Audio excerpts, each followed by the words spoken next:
by FantasyAlarm.com.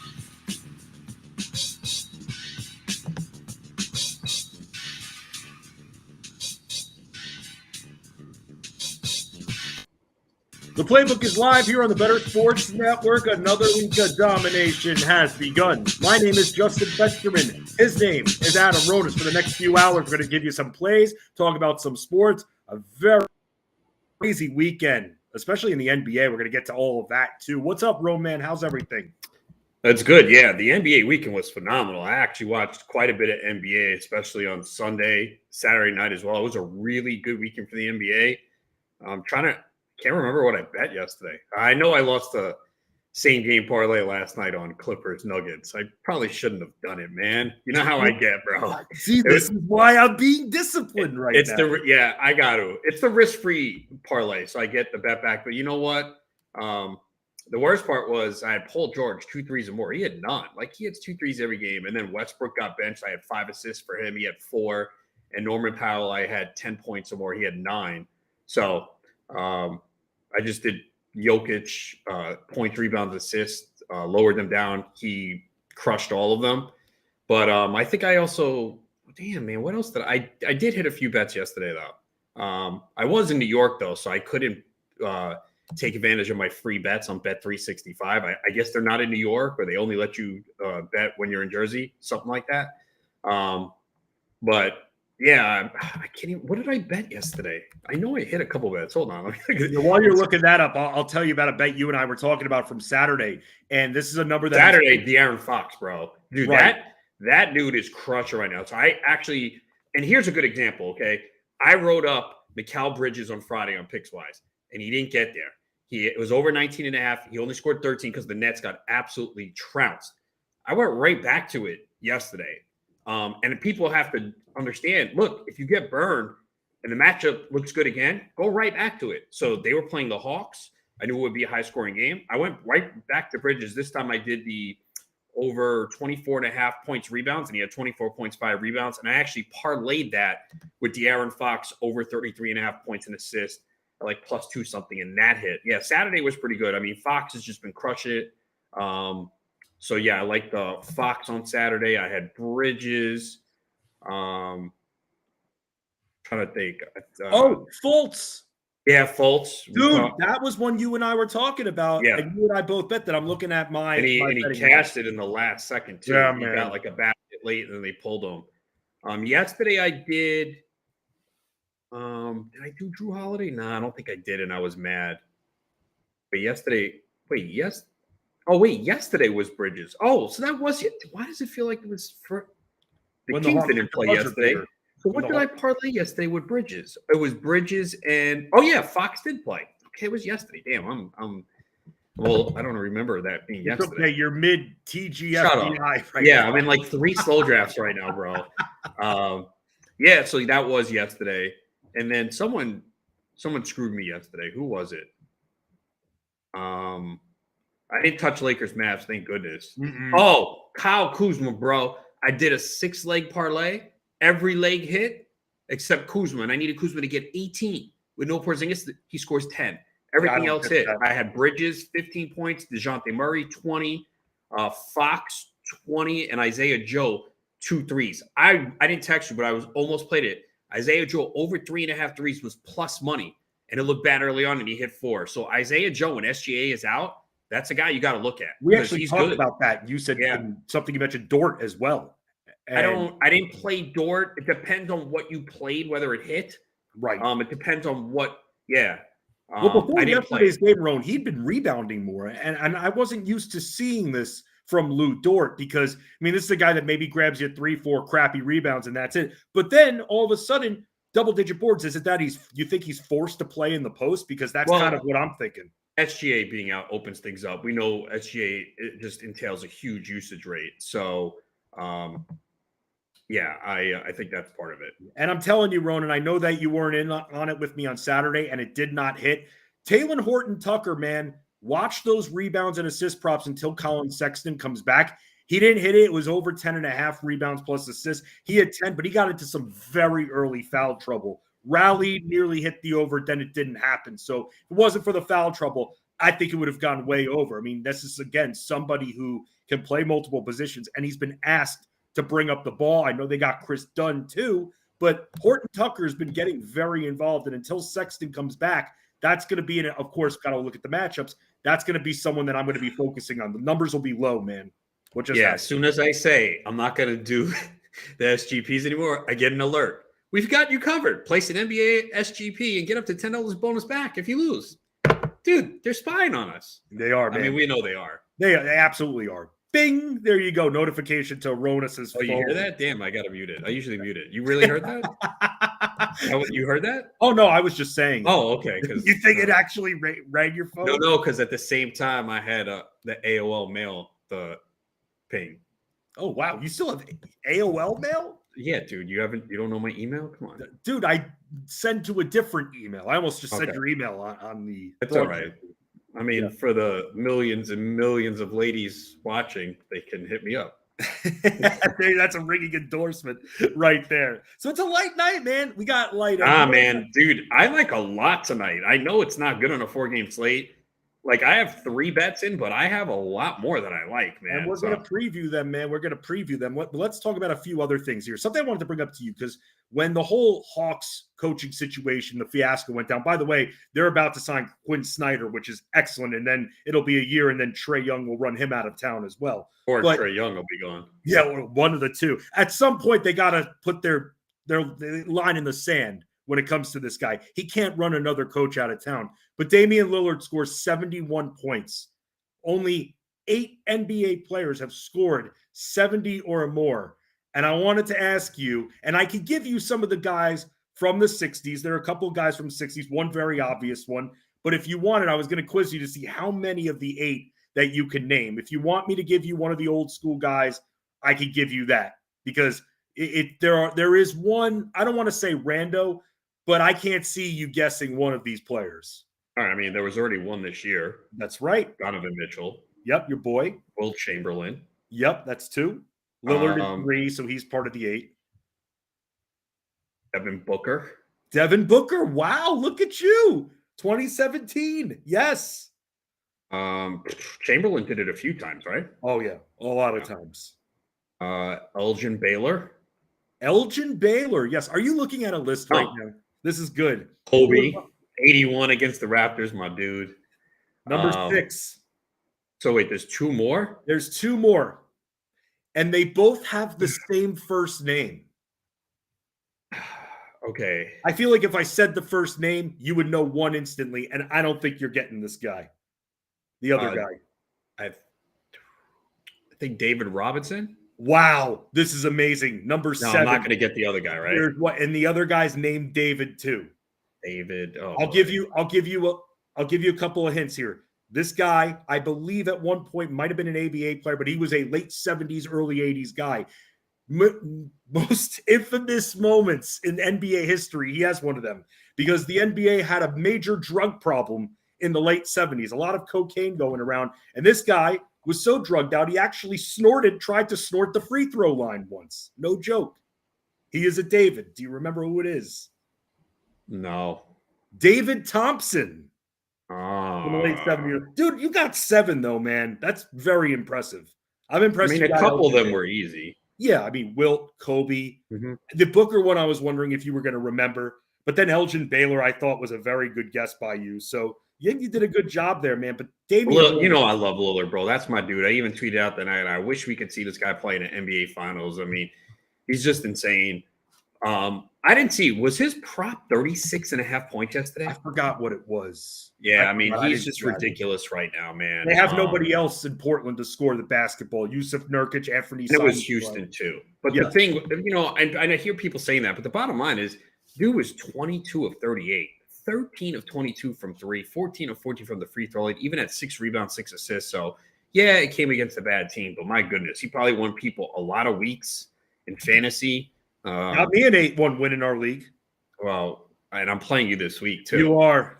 I mean, it's really, you're just playing spoiler at this point. Yeah, I'm fighting for seeds. So, but yeah, your team went off, so you're hot right now. So maybe you knock me off. Yeah, the only problem is I got $5 left in my waiver budget. Yeah, but there's only 2 weeks left in the regular season. Right.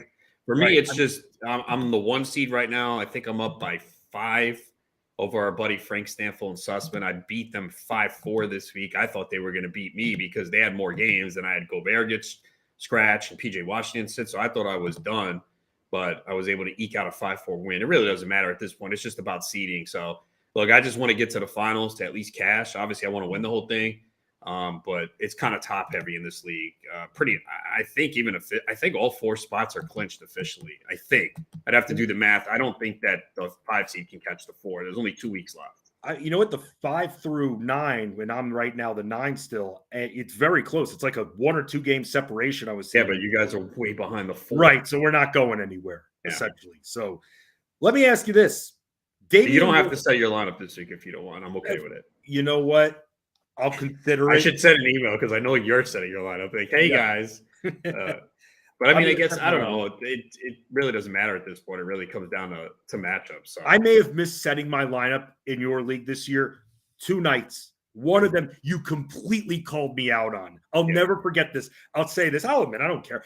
I was in bed. I was one of those nights where I just wasn't feeling well. I had a major headache, and I was like, I got to sleep this off. This was one of those nights where I'm going to bed at about 9:30. I get a message from Ronis, way to set your lineup in my home league. And I'm like, huh? And Damian Lillard's going off for 40 on my bench. Freaked me out. I wasn't able to sleep after that. I was so pissed off at myself. Only days. I love Dame so much, man. The dude top is 10 undisputed in the league right now? Oh, yeah. I don't even think top 10 and now? Yeah, definitely. Because I'm trying to think, if we were going over a top 10, and I'm going to write this list, I feel like you and I could give a consensus top 10 because Trae Young, when we were talking about, we were thinking that he wasn't in the top 10 when we were talking about this a week and a half ago. If we were making a top 10 list of players, you got your heavy hitters like what? Jokic, Giannis, Embiid is going to be there. LeBron, you still put LeBron there, obviously, right? Yeah. What about then you go to Steph Curry, even though he's injured? Yeah. All right. After that, Jason Tatum deserves a spot, I feel like, in this top 10. Lillard, that's 7. And then there's the final 3. Do you put someone like an Anthony Davis in there too? He's close. I mean, when he's healthy, he's been really good. Right. That's something to consider. What about Ja Morant in the top 10? Well, you left out Luka, didn't you? I did leave out Luka. Now we have 2 more spots left. You said Giannis, right? Tatum, LeBron. Giannis, I said Jokic. I said Embiid. I said LeBron. I said Curry. Tatum. We debated on Anthony Davis. We both agreed on Lillard. James Harden, you think he makes it? No. What about Kyrie? No. You know who I might put up there? SGA. I was just about to ask. Do we got to put him there? You know what? I think he deserves it, man. And this isn't just this year. And you opened my eyes, by the way, when it came to the most improved. Guy really did improve his stats across the board, pretty much. Sweeping improvements on every category. He's been excellent. You don't think he's a product of just what this Thunder team is, right? No front court. Nah, he's legit, man. The guy just can score the basketball, does a little bit of everything. He's been legit. You could tell me if I'm wrong here, but wasn't he the centerpiece from the Clippers side in the Paul George trade or whatever? I believe so, right? I think he was the centerpiece there when they traded him because he was on the Clippers, traded him to the Thunder. So he's someone that we could definitely put in there. And then if we had one more spot to give, do you give it to a Sabonis? Do you give it to LaMelo Ball maybe? Or even I almost said Pascal Siakam. I mean, if we had to give that one more spot away, I mean, do you think LaMelo Ball deserves that top 10 recognition? No. I mean, could be Ja. I think Ja could probably not Halliburton. I would take Ja over Halliburton. I think Ja. Oh, dude, you know who we left out? Durant. Oh, it's over. You got to put Kevin Durant in there, man. Mm-hmm. You got to. Wow. So the final list that we came up with right now, Jokic, Doncic, Embiid, Giannis, Curry, Tatum, LeBron, Anthony Davis, and then Lillard. Oh, no Anthony Davis. Oh, no Anthony Davis. Okay. No. Lillard, Durant, and then who was that 10th guy that I guess Ja or Ja. SGA. Ooh. I mean, SGA, I guess, is kind of borderline. I don't know. I kind of feel he's up there. So you're starting a franchise, right? And you have both these guys in your prime. Ja Morant, Shai Gilgeous-Alexander. You've seen everything we've all seen. I would go Ja. You would go Ja over Shai. Yeah. It's so close, man. It is. Ja is one of the fiercest drivers in the NBA. That night that you bet the point prop, I understood why you got frustrated at him. He was missing some easy. Dude, he was missing layups inside, bro. Yeah, that was bad. It was frustrating. Yeah. We saw, by the way, this weekend, Trae Young hit that nice buzzer beater, too. Mm-hmm. That was a good game. Yeah. I tried to kind of judge what happened after and see if anybody rallied around him. But then he kind of went by himself after he hit the shot. Normally, it's like you see a lot of teammates get together, hug it out and stuff. He at first went by himself. I'm just trying to figure out if there's peace and harmony on this Hawks team right now. I was actually asked earlier and I want to get your take on this. I know it's matchup dependent, but who do you think, just from roster composition and what you've seen, which team do you think has a better chance at winning a series between the New York Knicks and the Atlanta Hawks? Let's say that they're matched up against Philly in the first round. Who would you say would win, a better chance of winning a series between the two? The Knicks. I said that too, but I thought it was very close. I don't see either team winning that series. But if Josh Hart continues playing like Josh Hart has, gives the Knicks some much-needed depth off the bench, and that's how they've been utilizing him. The team seems to be really rallying around him as well. So the Hawks, on the other hand, they've got some front court issues. Their front court defense is horrible. And when it comes to their shooting, great backcourt. Beyond that, though, not too much to write home about. So we had that. We also, Roan, I don't even think we talked about this. How funny was it when you saw the pitch clock expire in the Braves-Red Sox game to end the game? I know this is good time. This is a good time to have this implemented. Now all these batters can work on their timing a little bit with the pitch clock. I just thought it was so funny. And I believe, like, hearing the broadcast 1,000 times, they were trying not to laugh there. But how crazy is it? What, bases juiced, bottom of the ninth inning, 2 outs, pitch clock violation, ends the game in a tie. Just a perfect recipe right there. I'm guessing they're going to all get the timing down by the time the regular season begins. What do you think? Yeah, I think so. It's an adjustment period, and that's why you have it in the spring. I did see going into today, the average game in the spring is down 22 minutes. Last spring, it was 3 hours, 1 minute. This spring, 2 hours, 39 minutes.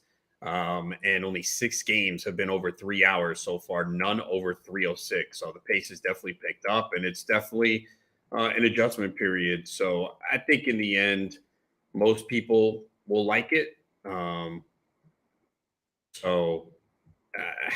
mean, I don't know. I think the key is it going to bring in new viewers? I don't know if it will. Like, for me, it doesn't matter because I love baseball, so I don't care. But I'm used to it. I've been watching it. Is this going to be enough to bring in new viewers? I don't know. I don't know either. I just, again, it's still, I feel like a lot of the criticisms with baseball, unfortunately, from people are just bored by it. I'm not bored by it. I love baseball. Real quick, Giannis is listed as probable for tomorrow. This dude came back the other day and got hurt, and now Giannis is like, I'm not sitting. I want to try and get MVP. Yeah, they should be careful. And I mean, by the way, at what point does Middleton play more minutes? I know. It's ridiculous. I mean, it's not ridiculous. It's got to happen, I think, by that. I mean, look, I understand why they do it now. They've won 13 in a row. There's no need to push them. So I'm going to guess, if I know it sucks for fantasy and I don't have them, maybe it's easier for me to say, but I think it has to happen by the end of the month. Yeah, that's what I was thinking in the next. Well, wow. So we're at the end of March. End of March. It's like we're at the end of February. There's no need for them to push them right now. No, they're having success. I know it's been a while. It's frustrating, but they have the luxury of just easing them back in with the way they're playing. Yeah, absolutely. We're going to continue talking some NBA again, 4 games, but Romas likes a lot on this slate. I like a few things too. But let's go down to the college level for a little bit here, because coming up here on the playbook, we're bringing in Dan Servodidio from fantasyalarm.com, our lead college basketball and college football analyst for the site. March Madness coming up very soon. Got a small slate of games, main slate for college tonight. Servo's got his playbook up on site, and he's going to run us through some plays here. Happy to be with all of you. We got Will Shuddy and Anthony Rivera. Anthony's going to join us because why am I all geared up? It's Mets Day here on the playbook. We're going to preview the Mets in just a little bit. We'll get Anthony's take as well. He does a little podcasting. He's talked to some Mets personnel along the way. But Dan Servodidio on deck, ready to come up. The guy looks like Kyle Schwarber. You'll see why on the playbook here on Bettor Sports Network.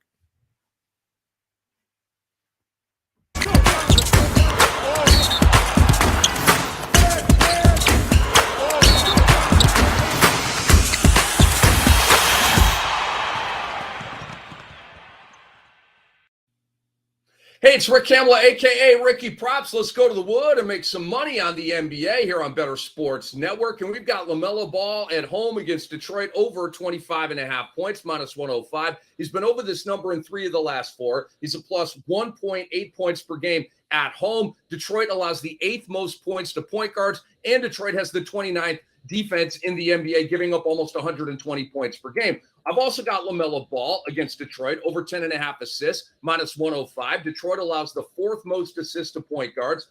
LaMelo Ball has 10 or more assists in 5 of the last 6 games, and he's a plus 0.8 assists per game at home. We are going to the Garden. Jason Tatum, over 44.5 combination points, rebounds, and assists, minus 125. New York allows the most points to small forwards. His rebound and assist flow, Jason Tatum, in the last 3, is going to combine 16, 19, and 19. That's the key here. We know we're going to get around 30. We got to get a bunch of goodies in the rebounds and assists, and we will. No Jaylen Brown tonight. I have a feeling Jason Tatum's going to hit 50 tonight. I do. Bam Adebayo at Philadelphia, over 18.5 points, minus 120. Philly allows the 9th most points to power forwards. It's a good matchup for Bam against Tobias Harris. Bam has been over this number in 4 of the last 7. He's a plus 0.8 of a point per game on the road, and it's a motivation spot for the Heat. They've lost 4 in a row. Marcus Smart at the Knicks, over 3.5 rebounds, minus 155. New York allows the 2nd most rebounds to point guards. He's been over this number in 2 of the last 3. And again, without Jaylen Brown, he's going to have to step up and do more of everything. The Ricky Props rule, wait until about an hour, hour and a half before tip to play these bets based on late breaking news as we dive into some ATS best bets. And your boy has been rolling lately. New Orleans minus 4.5 against Orlando. The Pelicans are going to be fired up. They're coming off a blowout loss. They've lost 3 in a row in 4 out of 5. They're going to be locked in tonight. They're a great home team, 20-10. Orlando's a bad road team at 10-20. And we've got Boston minus 2 at New York, minus Jaylen Brown. That's why the line is smaller for us here. Boston is on a mission. They seem to win games no matter who's in that green uniform this year. And again, I see a huge game from Jason Tatum. Plus, you got Smart, you got Brogdon, you got White. You get a bunch of answers. Boston's the best road team in the NBA, 20-10. And New York is a lousy home team at 17-15. A couple of waiver wire pickups for you. Kevin Love, center for the Miami Heat. He is rostered in 43% of Yahoo leagues. That number's about to soar. Get in now. Love is starting for the Heat at 13-13 with 3 threes in his last game. And then Marvin Bagley, power forward for the Pistons. He's back. In his return from injury on Saturday, had 21 points and 18 rebounds, took 19 shots. Jalen Duren hurt. Isaiah Stewart hurt. It's Bagley's time to shine. Get interactive with Ricky Props and Bettor Sports Network, at Bettor Network on Twitter. And for more NBA and college basketball betting advice, all you got to do is go to bettorsports.com and on demand with the Bettor Sports Network app.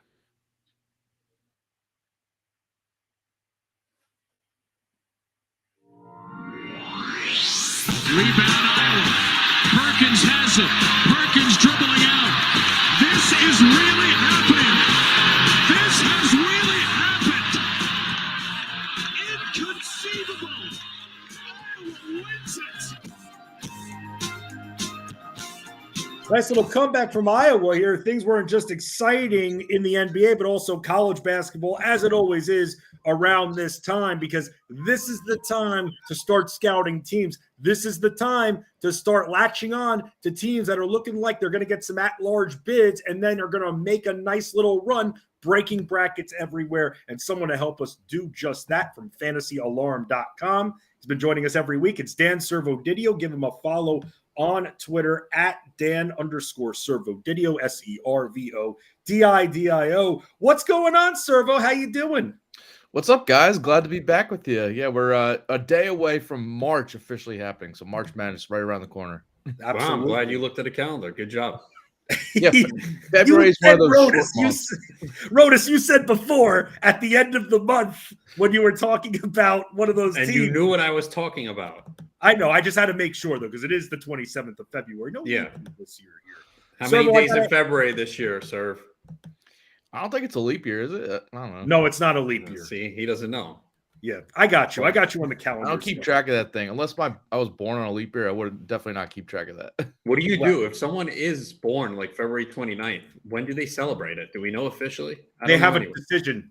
They have a decision? They have a decision. They can either decide to celebrate it on the 28th. I'd celebrate both days. 28th and the 1st. But if you were choosing either one, which one would you? No, but I would tell half the people the 28th, half the people the 1st. Look at you, greedy. Just when it's actually the 29th, though, that must be epic. Like, you gotta go all out that day. I know, it's like we're talking to like a 30-year-old, but really they're only like 5 or something like that, or 8. Like me. Yes, exactly. You're not 5. You're 45. Let's talk. Relax. I'm not 45 yet. Don't spread false information out there. My bad. Fake news. In less than 2 months, Adam Ronis will have a big birthday. Get him a nice little gift. He loves himself some nice dessert, chocolate cake. Big fan of that. Servo, don't forget about that. Servo, though, Baylor. Let's talk a little Baylor with you here. Taking on Oklahoma State. Keontae George, I was looking at his stat line going into for the season, seeing how many minutes he's been playing here. Big part of the rotation here. He's not going to play. Hurt himself last game here. Who on Baylor will be filling in for this guy and getting those minutes boosted and also more shots? Yeah, big loss for Baylor for sure. I mean, this guy's got to be a lottery pick in the NBA draft, and him and Adam Flagler have been leading Baylor's team this year. So Adam Flagler is going to be definitely stepping on into more usage, just overall shots and running that offense. So he, DFS tonight and props and all that. He's the guy to look for just to take on more of the usage and shot volume than he already has. He's already been one of their top guys. But, if you're looking a little bit further down, Dale Bonner and Langston Love are the two guys, reserve guards, that are definitely going to step up tonight. Last game when George went out early, we saw Bonner go for 13 points, 20-plus DraftKings points, and jumped up to like a 28% usage rate overall in that game. And he's a guy that started a few games earlier this year when Flagler and LJ Cryer were out at times for Baylor. So he's got that starting experience, a veteran guy. And I think on the road here at Oklahoma State, I think he's going to be the guy to start. So if you're looking DFS, that's the first name I would look at and just confirm that he's starting. But even off the bench, I think he's going to play a big role. Then Langston Love is also a guy, I think, whether starting or off the bench, he's going to play a ton. And, he's a guy that's got a ton of talent, has dealt with a couple injuries over the last couple of years, but, was a high recruit and definitely capable of stepping up here into a bigger role. On the other side, Avery Anderson III had wrist surgery early this month. When will we see him back in action, and who's been filling in for him? Yeah, his return's a little bit more up in the air because he's been out for, I think, a couple of weeks now, maybe, almost a month. And as long as we know he's going to be out, but as always with college basketball injury news, it's kind of a thing where he could be active tonight and starting. But he's got a cast on his wrist with that wrist injury. So I don't think he's going to be out. Maybe it's a thing where they're trying to get him ready for the conference tournament coming up. So I would expect him to be out again unless we get some late news for that. But Caleb Asbury's been the guy that's been starting for him. So for DFS purposes, he's been a great value in a new starting role and been scoring in double digits left and right for Oklahoma State in that bigger role with more shot volume and all that. So he's a guy that should be starting tonight. I mean, no change there if Anderson is indeed out again. And then you got guys like Bryce Thompson has been one of their top, stepping into a more point guard role and on the ball more. So his kind of floor and overall DFS value has been a lot safer and a much better play while Anderson's been out. Servo, for those that are just getting into DFS for college basketball, what are some of the differences when playing on FanDuel and DraftKings? Yeah, it's very similar. It's interesting because DraftKings has been going on all season. FanDuel got a late start. They've been doing like just their showdown lineups for most of the season, and then it seemed like once football ended, FanDuel eventually started getting out like full slates for college basketball. But even now, it's DraftKings will pump out like tonight's 4 games. But like tomorrow night, it's a 12-game slate with a bunch more games in action, and FanDuel will still only have 5 or 6 games. So it's definitely shorter, just the player pool.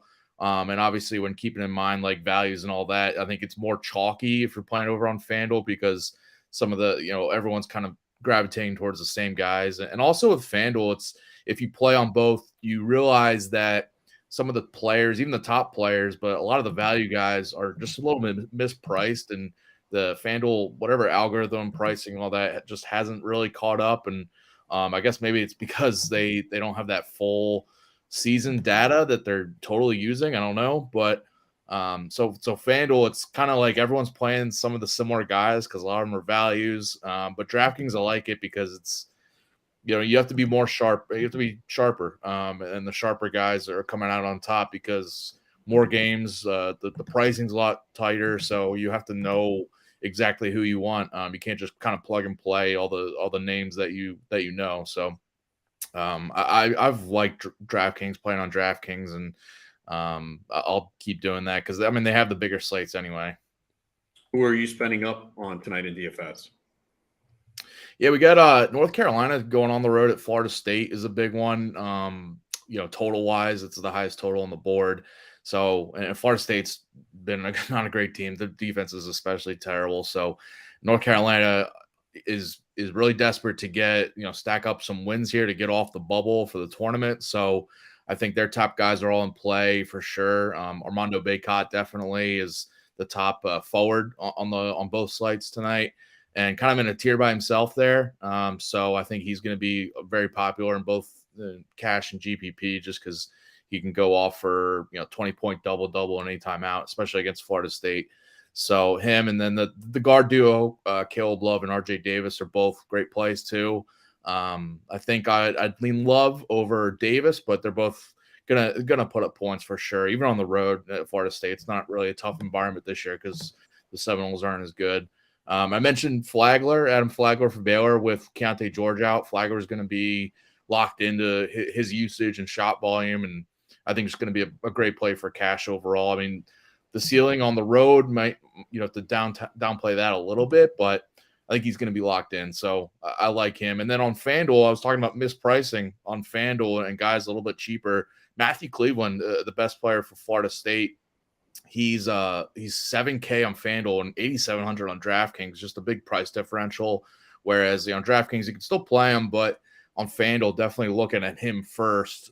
Just should not be priced that low for how good he is and his DFS value.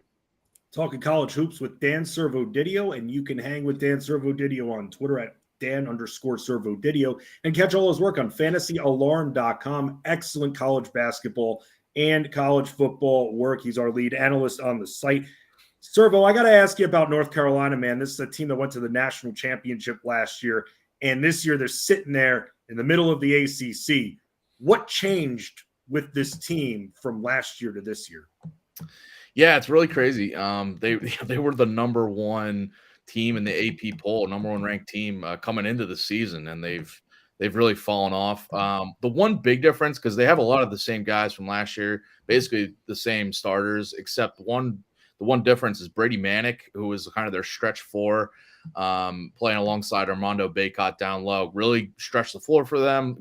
Could drain from three, was really good offensive guy for them and go-to scorer down the stretch in the tournament run to the championship game last year. And him not being there, he graduated.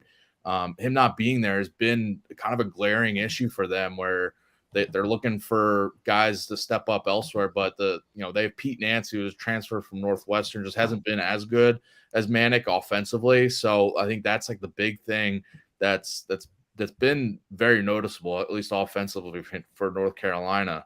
The other thing is, you guys might find this interesting. So the motivation overall has been an issue. And I know like Armando Bacot actually called out like the team and said, it was a couple of weeks ago, said like, if anybody doesn't want to come back, don't come back, that kind of thing, like after a bad loss.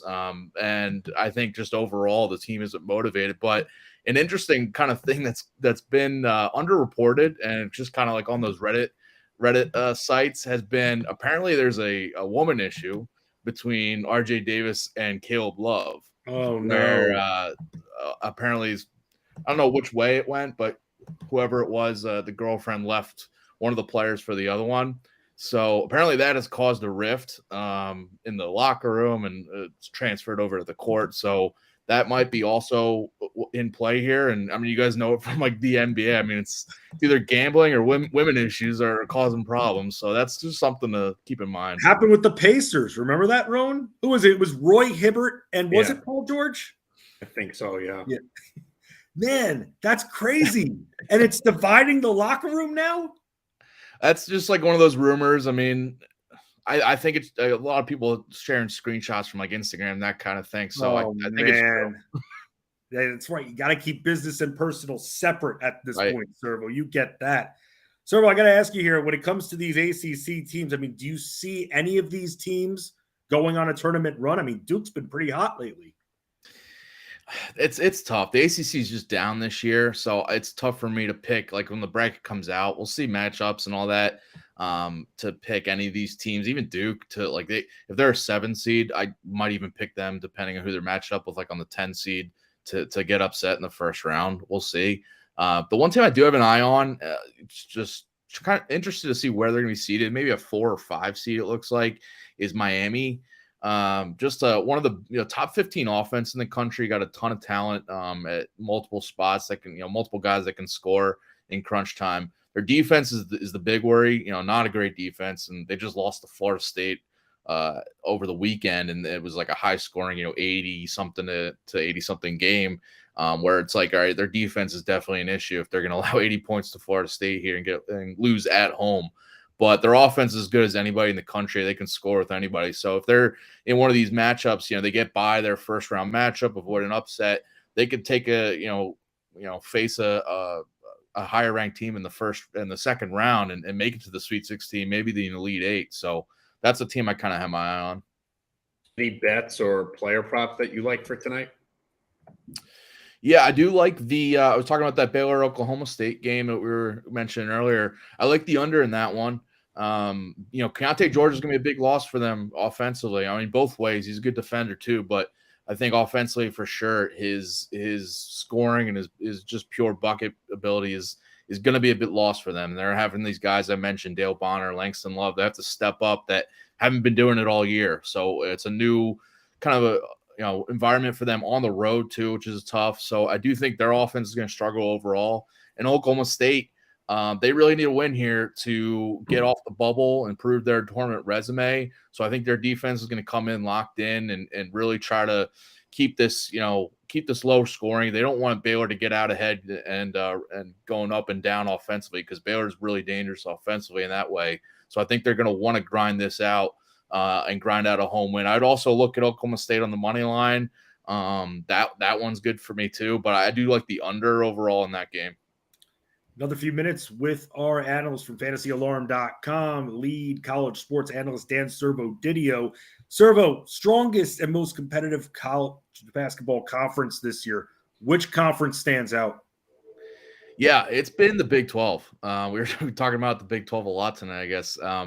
They just have like 1 through 8 is really good. 1 through 7 maybe going to make the tournament and going to be top 4 seeds. You got like teams that really people nationally don't really talk about or know too much about, like Kansas State, TCU, that are going to be tough outs in the tournament. Could easily pull off a win if they match up against other top teams like Alabama or UConn, kind of like that. So I these teams are just someone to watch. Even like the lower tier teams, you got like Iowa State that could sneak in, and they made a run last year in the tournament. They could do it again this year. They have that defensive mindset where they could get hot and pull it off. Even like if a team like, even the bottom tier of this conference is crazy, like Texas Tech, Oklahoma, it's just every night in the Big 12, anybody can lose, especially on the road. And we just saw Oklahoma go on the road to Iowa State and win, and Texas Tech playing teams tough when they're at home. So it's just like that the bottom tier of this conference is so much better than the bottom tiers of the Big East or the SEC, for example. So the Big 12 is definitely the top one. The other one to keep an eye on come tournament time is the Mountain West. They really don't get the national love because a lot of their games are late and the smaller schools, but you got teams like San Diego State, Boise State that are going to be tough outs in the tournament. Even like a team like Nevada is really talented. And Nevada's on the slate tonight for DraftKings. So that'll be a good game to watch against Wyoming. But this is a tournament team that could easily pull off a couple wins in the tournament and upset brackets. Are there any seniors that are graduating that you think could become solid players in the NBA next year?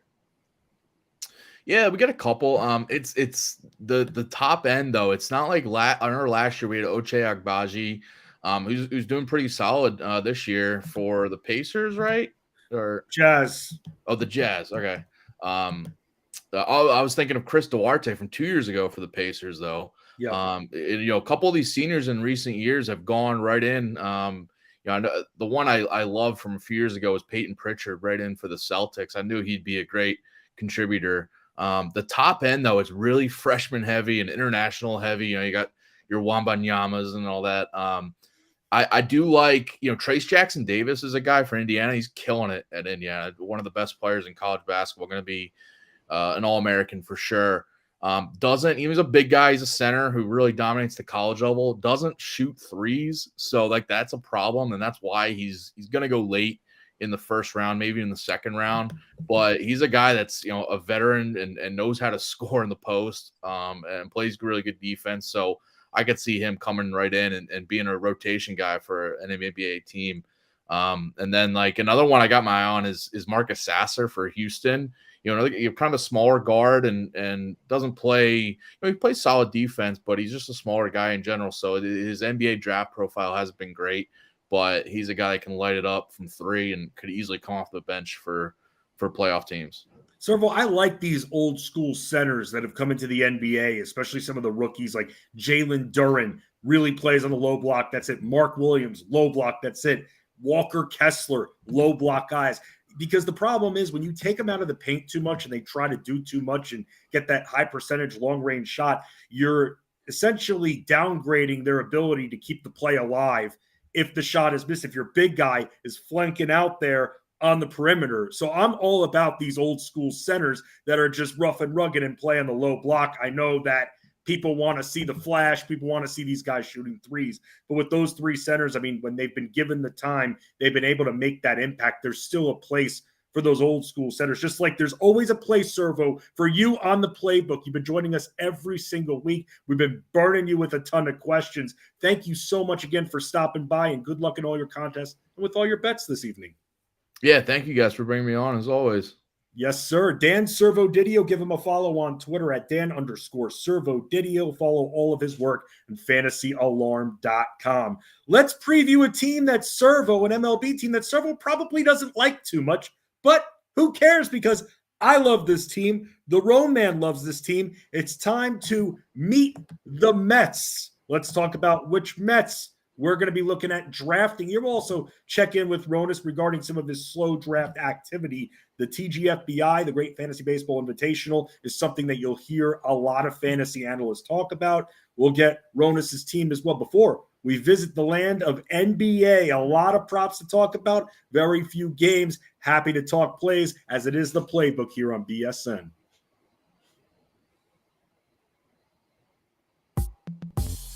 As a longtime baseball fan, here's my message to other baseball fans, to steal a line from the Packers' future Hall of Fame quarterback, Aaron Rodgers, RELAX. Everyone needs to relax after what we saw this past weekend as spring training games out in Arizona and down in Florida got going, and we're inching closer and closer to Major League Baseball opening day. The rule changes in Major League Baseball is not for myself. It's not for you out there, the hardened baseball fan, whether you're a fan 5, 10, 15, 30, or even 50 years from all around this great country. It's not for those that are going to be locked in. It's for trying to generate more fans. So if they want the pitcher to go out there and work in rhythm with a guy on base, begin to wind up within 20 seconds, nobody on base, begin to wind up within 15 seconds, or have the batter make sure that he's back in the batter's box within 8 seconds, then making the base pass first, second, and third bigger, eliminating the shift. All of this is to make the game better. We've seen leagues, whether it be the National Football League, do they get to the same league as it is today in 2023, or what we saw in 2022 as it was 30 years ago? No, it's not. Is NBA basketball the same? No. How many games do you see being played? 83-79 finals. You don't see that at all. So every league adjusts to try and bring what?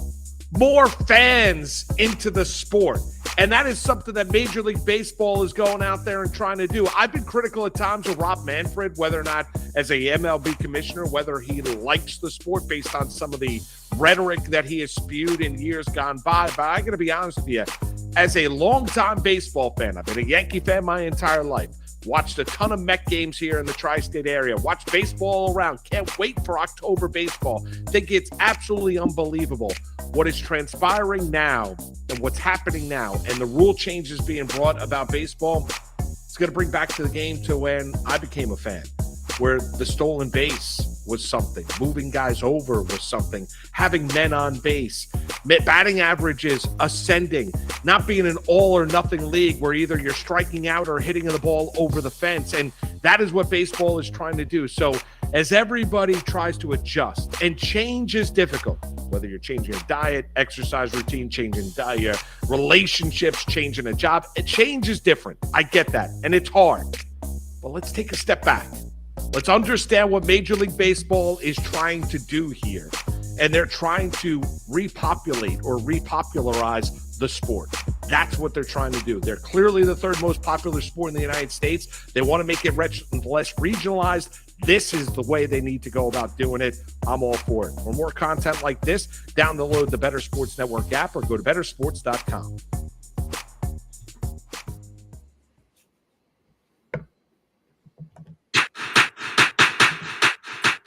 Mays Hayes here. Play like Mays, I run like Hayes. Preparations for the 2023 fantasy baseball season have begun, and the playbook is taking a daily look at each team's hitting. Straight ball, I hit it very much. Curveball, that's all free. And pitching. Of course, if the umps are watching me close, I just rub a little jalapeno inside my nose, get it running. Wipe my nose. You put snot on the ball? And Lindor lines it into center field. Base hit, and the Mets win the ball game. Nimmo comes home with the winning run. Francisco Lindor with the tying hit in the 5th, the winning hit in the 10th, and the Mets take the opener of the doubleheader from the Giants, 5-4. Francisco Lindor, if you want him on your fantasy baseball team, well, likely having to pay top 30 value there. The New York Mets won 101 games last season, and I was hanging out with my boy Adam Ronas here, who was saying that if the Mets were going to do damage, they must win the division. They didn't win the division, got matched up against the Padres, and that's all she wrote, Rome. But that's the last time we're going to talk about that. We're flipping the page, new season, new expectations. I was looking at their win total, though, on DraftKings Sportsbook, seeing it at 94.5. The over -105, the under -115. Coming off that 101 win year, man. How you feeling about the Mets going into 2023? I mean, you should feel good, but I still think there's kind of issues on the offensive side. They really didn't do anything to bolster this offense. I mean, it's pretty similar to last year. So we saw in the postseason they had trouble hitting. What's changed? Nothing really. I mean, a lot of their additions, their key additions are pitching from the pitching. I mean, it's great to have good pitching, but I still think this team needs another bat. Hopefully they'll make a move at the deadline because you're also hoping that Brandon Nimmo stays healthy again. Starling Marte has missed games and is coming off double groin surgery. Lindor and Alonso pretty much played every game. Are they going to be able to do that again?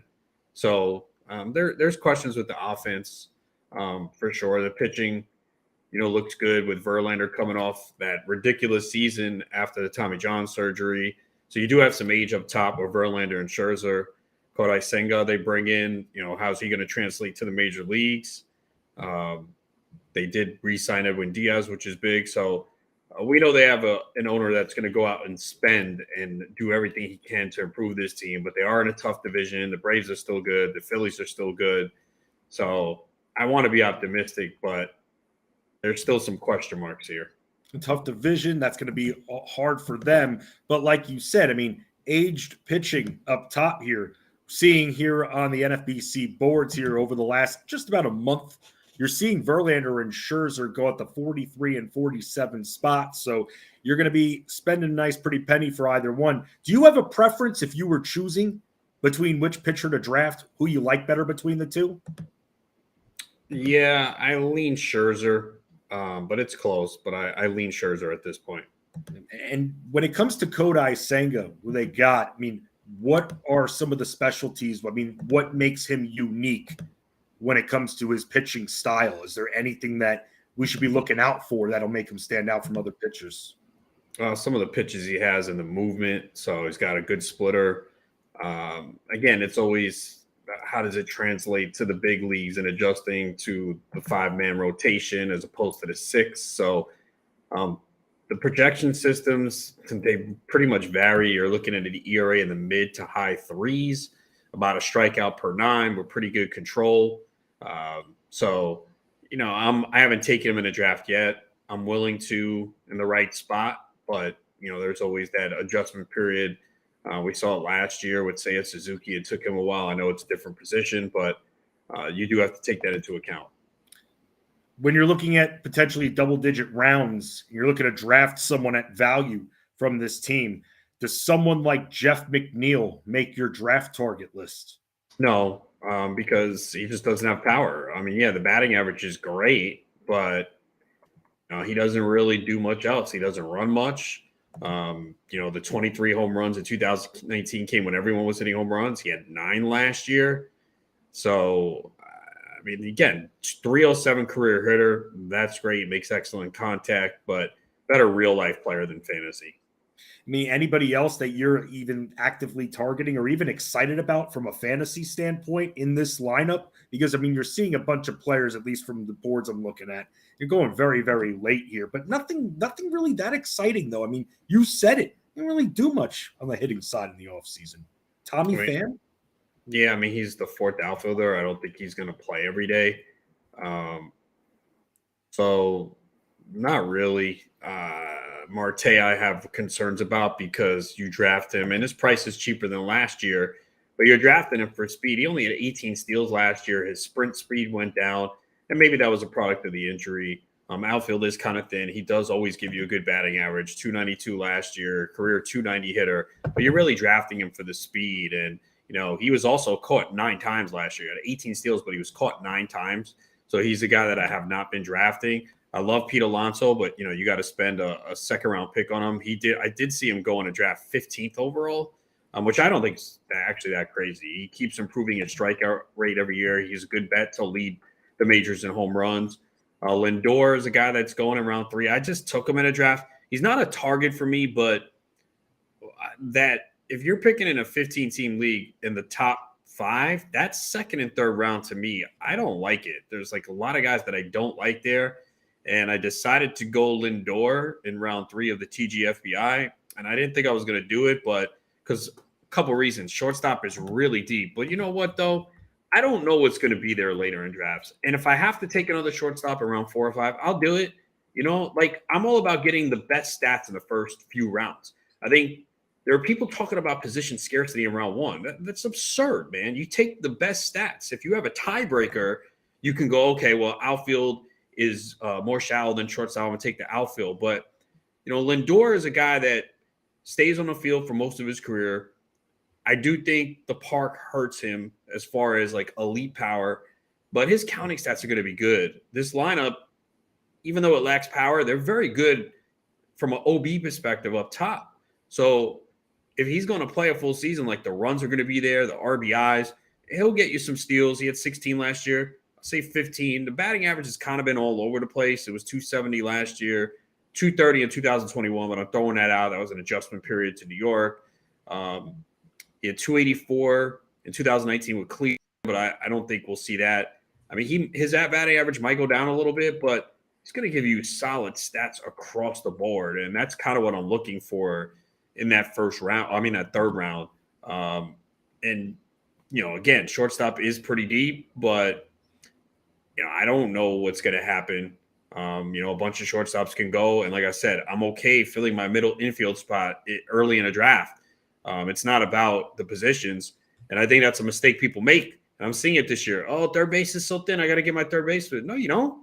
You don't. There's always going to be someone. So don't reach on a third baseman because the position's top heavy. Fill your corner infield spot with a first baseman instead. Fill your middle infield with a shortstop. It's all about the stats, man. If you're good and you know the player pool, you're going to figure it out. So I just see people make that mistake way too much. And I see people talking about positional scarcity in the first round. I just think it's absolutely absurd, man. You're trying to get the best stats you can early on. So, my TGFBI started today. I had pick 4. I went Jose Ramirez at pick 4. And in round 2, I didn't like what was there, and I went Edwin Diaz. Saves are very difficult to get. There's very few guys that can close. So I took Diaz because I thought Aaron Nola or Woodruff would make it back, and maybe I was going to go in that direction. Neither did. So I went Lindor, and there's a big run on pitching in this round. Round 3 started Arenado, Rodon, Woodruff. I went Lindor, then Clase, Hader, Scherzer, Altuve, McClanahan, and Cease. So, but I did the right thing. Yeah, I think so. I got, Ramirez, Lindor give me a nice base of power and speed and good counting stats in the middle of the lineup. And now with Diaz, I don't need to worry about my second closer for a while. So when that run happens in the 5th, 6th round, I'll be taking other positions. Diaz had 32 saves last year. There's no reason why he can't get 40. He had over 100 strikeouts. So, he really just, again, I don't like taking a closer in round early. I do it more in the draft champions. Both my draft champions so far, again, that's a league you cannot make roster moves. That is your team for the year. So in that one, I took Clase in round 2, and I took Josh Hader in round 3. I don't think I'll be doing it in Tout Wars. I don't know where I pick yet. I should find out soon. But this was just a case of I didn't love what was on the board at that point. So you went with a very secure closer. Yeah, I mean, he has the job. Is it possible that he sucks or gets hurt? Sure, but I can say that with everyone. The Mets need to do one thing to ensure that Edwin Diaz remains dominant. They need to keep Timmy Trumpets as far away from him as humanly possible. They just need don't spotlight it or anything. Let him do the work. Let him get his saves. Play the song. It's the novelty song when he's coming out and everything. Play the song. You don't have to make a big parade with Timmy Trumpets. And don't do it towards the end of the season, too. Just don't do that. Don't put any more pressure on this guy. What about Eduardo Escobar? Guy with a bit of pop here, 20 home run potential. Someone that I saw going in the NFBC boards. Man, going there at what, like 392? I'll take him in a DC, but remember, he really had a bad year in his September. He really came on strong. I think there's a chance he doesn't finish the year with the job. Brett Beatty, I think he's a good player. We saw him homer to center field the other day. And I think at some point, he could overtake him, especially if Escobar struggles like he did to start last year. So really, really not interested in him. Let's bring on our producer for today, Anthony Rivera, because Anthony is a big Mets guy and actually hosts his own Mets podcast, Subway to Shea. I saw it actually did a good job promoting it on LinkedIn, and you could get it on Apple Podcasts, Spotify, and all there. Hey, our talent here, our producing talent does have talent. We go to Adam Bernard for hockey. Jared Moore, when he's on, we go to him for hockey as well. And now with Anthony here, Anthony, let's get your take regarding the New York Mets here. I mean, we were all hurt after what happened last year. We're all waiting for that Mets title. Thought they had that chance. The division lead, they let it slip out of their hands. Got matched up with the Padres. Did not go well. What are your thoughts about this team overall heading into 2023? I do like the total wins at 94 for sure. I don't think that they're going to match last year. It's going to be extremely tough to get to 101 wins or even more than that, especially with this roster, like you mentioned, not adding a bat.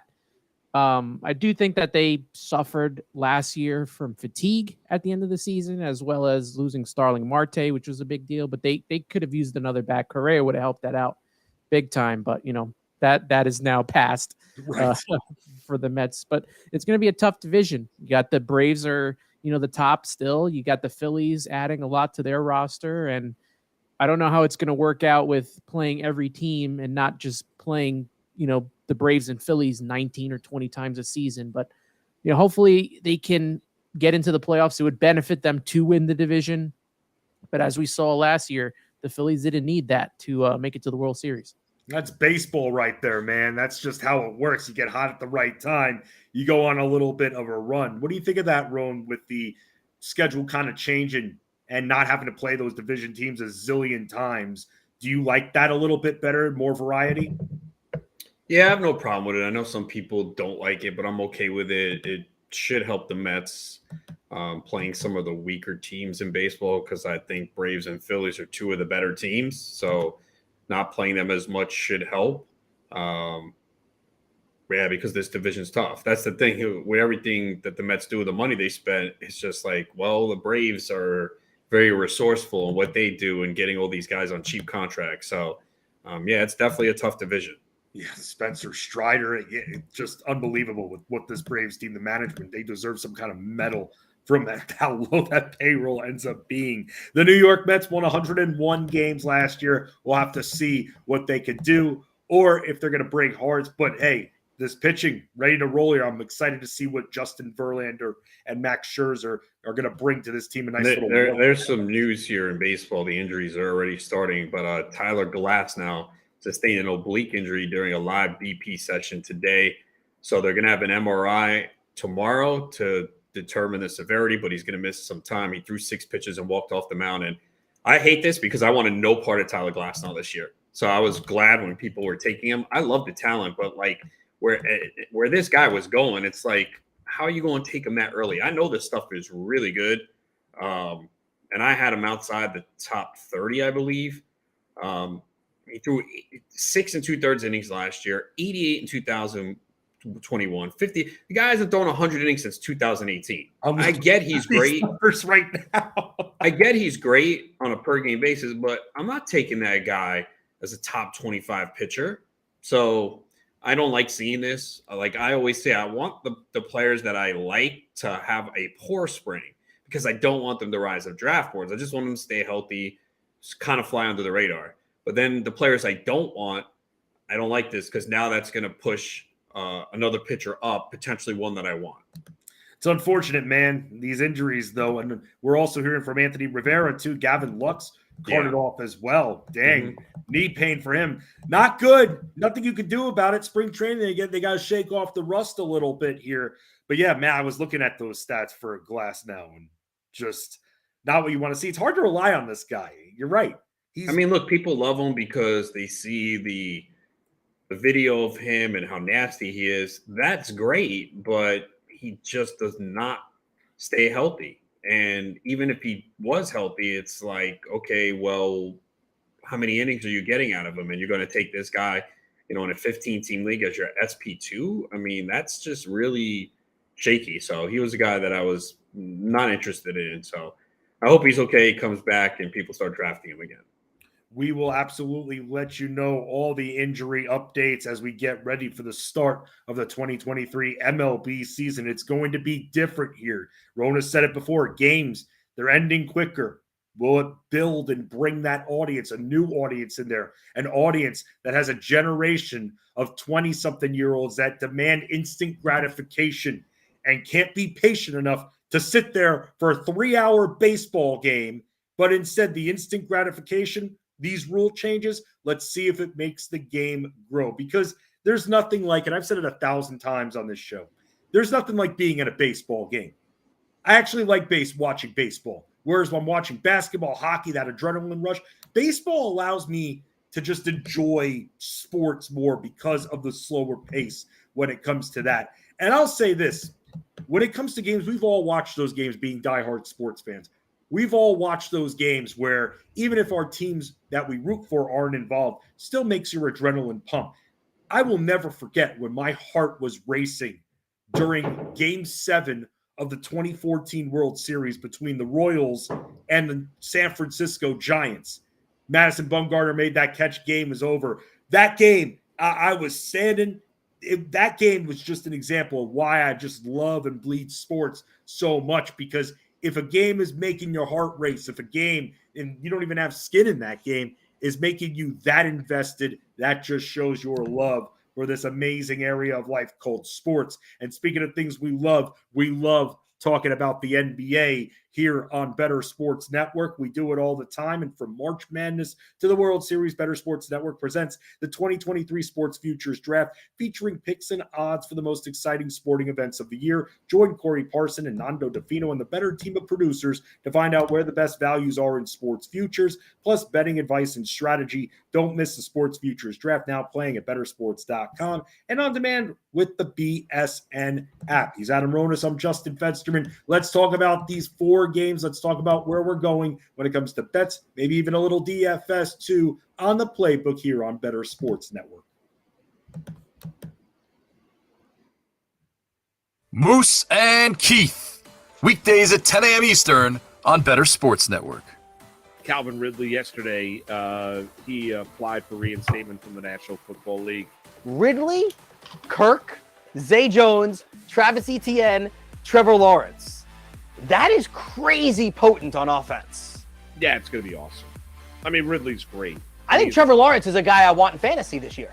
I think you're probably right. I think they're just going to get better and better. First off, Peterson's a wonderful offensive mind, a great head coach, and we've seen that and saw that this year as Jacksonville made it to the postseason. And Trevor Lawrence, anybody that questioned whether or not he could play in the National Football League or just how good he was going to be in the NFL, those questions were answered this past season as in the second half of the year. Statistically speaking, he was a top 3 quarterback in the NFL. That's how good Trevor Lawrence is. You throw Calvin Ridley into the mix, he's going to be great. Yeah, I think Lawrence is a guy you want. I think Ridley's a guy you want. Clearly, Travis Etienne is going to be one of those early, first-round selections as well, being the dual-threat running back that he is, not only running, but also catching the ball out of the backfield, Keith, and the ability to take something small and take it to the house. Take a 5-yard dump pass, make a guy miss in the open field, and he's gone. I mean, you saw that with Travis Etienne this past season for Jacksonville. Yeah, sky's the limit. I mean, I think you're going to go from a team in the year span where you wanted no part of the Jacksonville Jaguars when you're looking at fantasy football to where you want as many Jaguars as you possibly can, because they're going to be really, really productive. And let's see if they get their tight end back as well. Who had Evan Ingram was great. And Evan Ingram, who was great this past season. Yeah. I mean, if they keep that whole core together, their offense is going to be one of the best in football. Like, I legitimately think that they could be one of the best offenses in football. Zay Jones, Evan Ingram, Christian Kirk, then you throw Ridley, Travis Etienne, Trevor Lawrence, a good offensive line, and you've got Doug Peterson being creative calling. Right. And you look at that division. The Colts are a mess. Yep. Titans look like they're on the downslide. Titans are on the downslide, right? That window is clearly closed. And then you got the Houston Texans. Years away from relevancy. Yeah. I mean, Jacksonville could win 11 games next year. Moose and Keith, weekdays at 10 a.m. Eastern on Bettor Sports Network. Tate with him, sets his feet, leans back for 3. Got it! Damian Lillard, a career high. The three-pointer for Lillard is 12th of the night. 64 points for Damian Lillard in 35 minutes, and the crowd is on their feet. Welcome back to the playbook here on Bettor Sports Network. I love this song. This reminds me of Remember the Titans for some reason, this song. Nice little 70s track going here. I want to say it's by the Hollies, I believe, there. Maybe Will Shuddy can tell me who this is by. I believe it's Hollies or something like that. I could be totally wrong about this.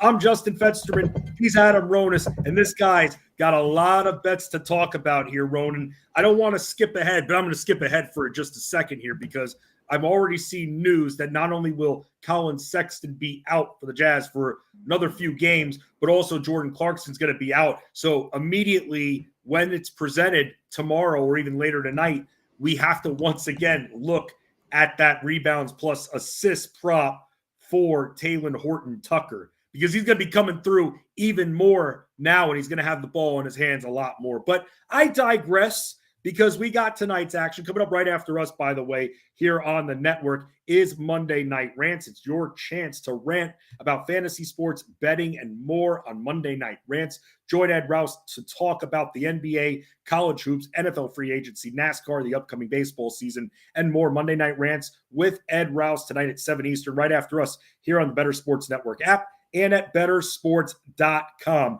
What do you think, Ron? I should probably have talked about this or talk to you about this beforehand, but what do you think, man? Should we just kind of go fireworks style regarding these props, what we're seeing, what we're feeling, or do we go game by game again? Did you like doing that, or did you like just kind of how we've been doing it in the past?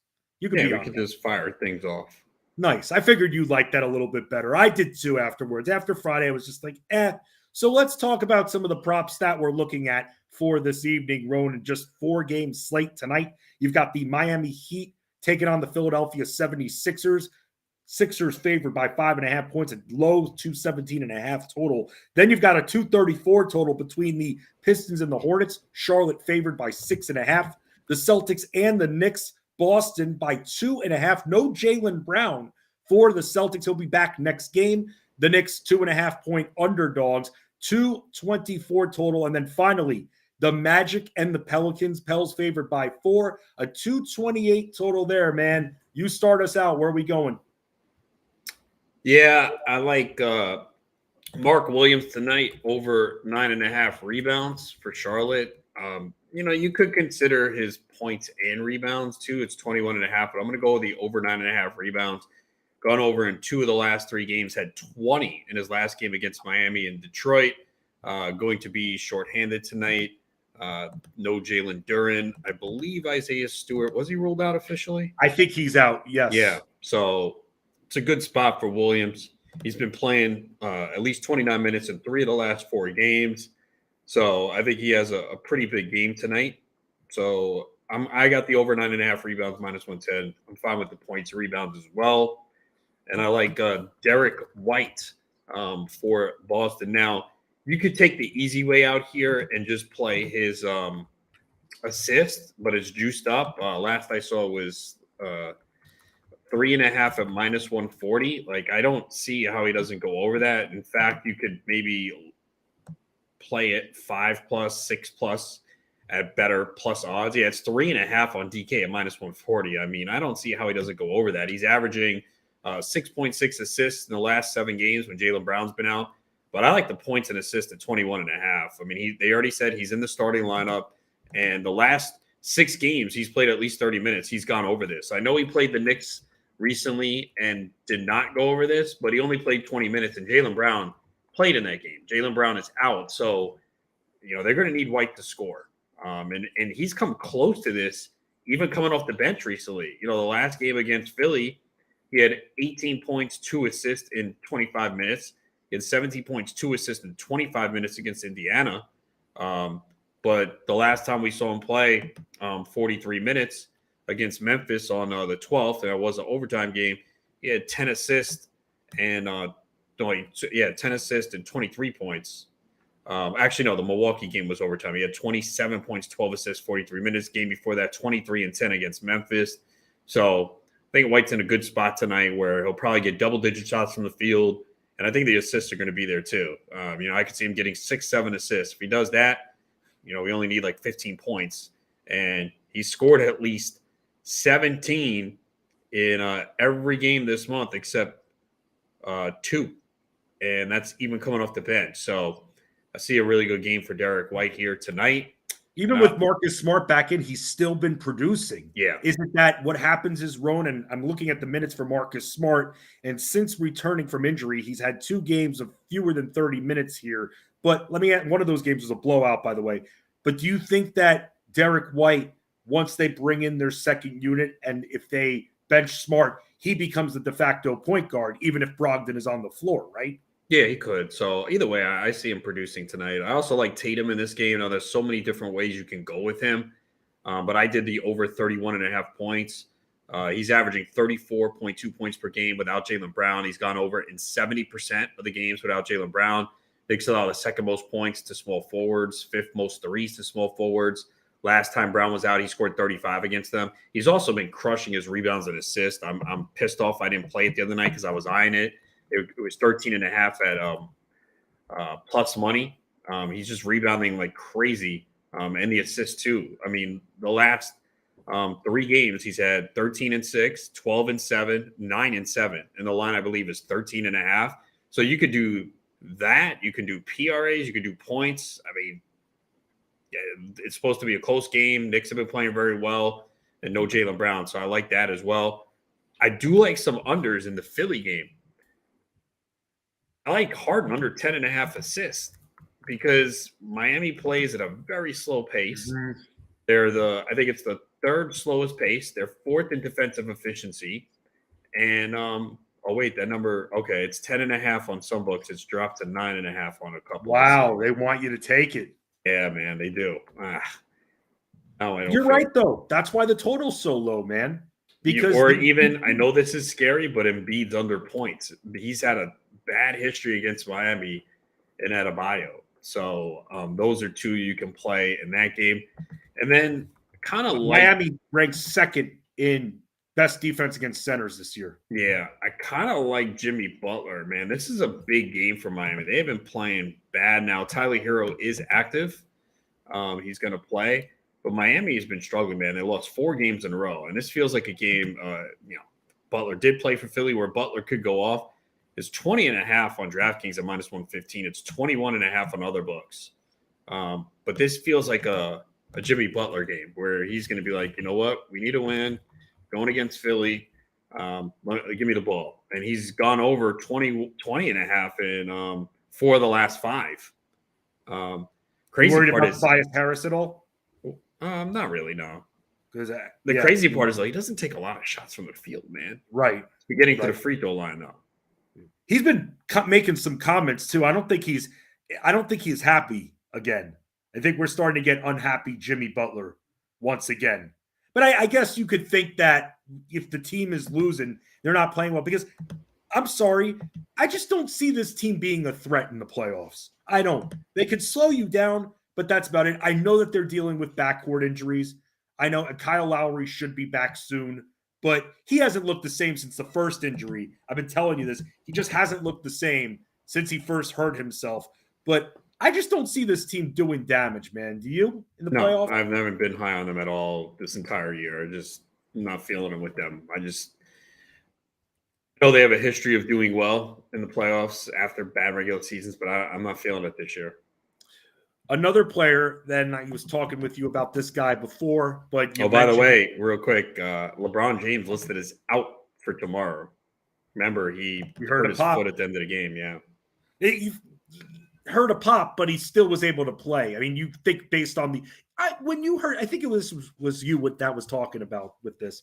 When you injure yourself, I mean, there's a certain adrenaline that you can use to bridge yourself for the rest of the game, and then the pain and the swelling starts to really settle in. You believe in that, right? Like you believe that LeBron on the adrenaline to the pop and everything like that. I mean, do you feel like he's going to be out for a while? Because, I mean, I don't know, but I mean, this is not sitting out. They're fighting for a playoff spot. He doesn't want to be out. This is not a rest. This is a legit injury. You could see him limping after the game in street clothes. Yep. Not good. Not good. And I thought that LeBron, out of the 25 games I was asked at the time when the Lakers had 25 to go, I was asked how many LeBron plays, and I had said 20. He missed the next game. Now he's going to miss this game coming up here. And D'Angelo Russell's doubtful too. Yeah, man, that just sucks there. Bad break for them here with him with the ankle injury. So it just stinks. But I'll say this about this Lakers team. I don't know how they came back yesterday against the Mavs, because the Mavs seemed to be in pretty good control of this game. And then all of a sudden, chipping at that lead little by little, and LA was able to make it happen. They did such a great job at the trade deadline, man. Getting guys like Vanderbilt, it's exactly what they needed. I got to say, how they made out at that trade deadline could definitely bolster this team overall. Now, for everybody that's wondering if I'm thinking that this team's going to go on a playoff run, go to the championship, I don't think so. I don't think so. I just can't fully put my faith into that. I can't bet a future on this team. LeBron James is right now hurt. We don't know what the immediate future is. He going to be cold after that? I mean, he's LeBron James. You would expect him to still be LeBron James. But we got to see where we're at with his lower body here. And now you're relying even more on Anthony Davis, Mr. Glass, to stay healthy, Roan. That's why, even though I'm not one of these people are going to want to find reasons to bet the Lakers here. They're going to see the odds to win the conference. They're going to see those odds. And I'm not doing it, man. I'm not going to throw my money out the window on the highway betting this team for a future to win the championship or even the West there. You can't do that with an Anthony Davis. No, definitely not. But the odds are always going to reflect it. They're 4-1 since trading Westbrook. They made all the moves to the Lakers, and people are going to go crazy. I was going to try to convince you about James Wiseman, his points, rebounds prop. It's a little high, though. I'm not going to do that anymore, man. I'm not. I've seen that Wiseman at 26.5 for points, rebounds. And I know that we have no Duren. I know that the future of this team is now going to be focused on Wiseman, but still, man, number seems a little bit high. What do you think? Yeah, I'm not going to play that. No. Where else are you looking tonight for NBA props? I think Banchero's under is interesting. He is shot poorly in the month of February. Is it still 19.5 or did they lower it? Let me see. It is. You were crushing it on his props at the start of the year. Okay. It's 19.5 on some books. Yeah, 19.5 on DK, minus 125. It's 18.5 on FanDuel. Yeah, he's been under 19 almost every game this month except 2, and the 2 games were 22 points. He's just hasn't been shooting it well in the month of February. Pelicans are actually ranked pretty well defensively, so I could see that as a potential under. He's shooting 35.3% from the field this month, and he's had some favorable matchups that he's not been able to go over. He had Indiana, Detroit, Charlotte. He did go over against Charlotte. He's just not been shooting the ball. You wonder if he's hitting that rookie wall. I'm going to go back to Mark Ingram tonight. He burned me against the Knicks, but I'm going to go back to his over. It's an Ingram night. Yeah, he had 22 shots against the Knicks. He just missed. It's going to happen. But the volume that he's getting at this point, and this is a big game for the Pelicans. I mean, they need this W in the worst way, man. Yeah, I like Brandon Ingram tonight.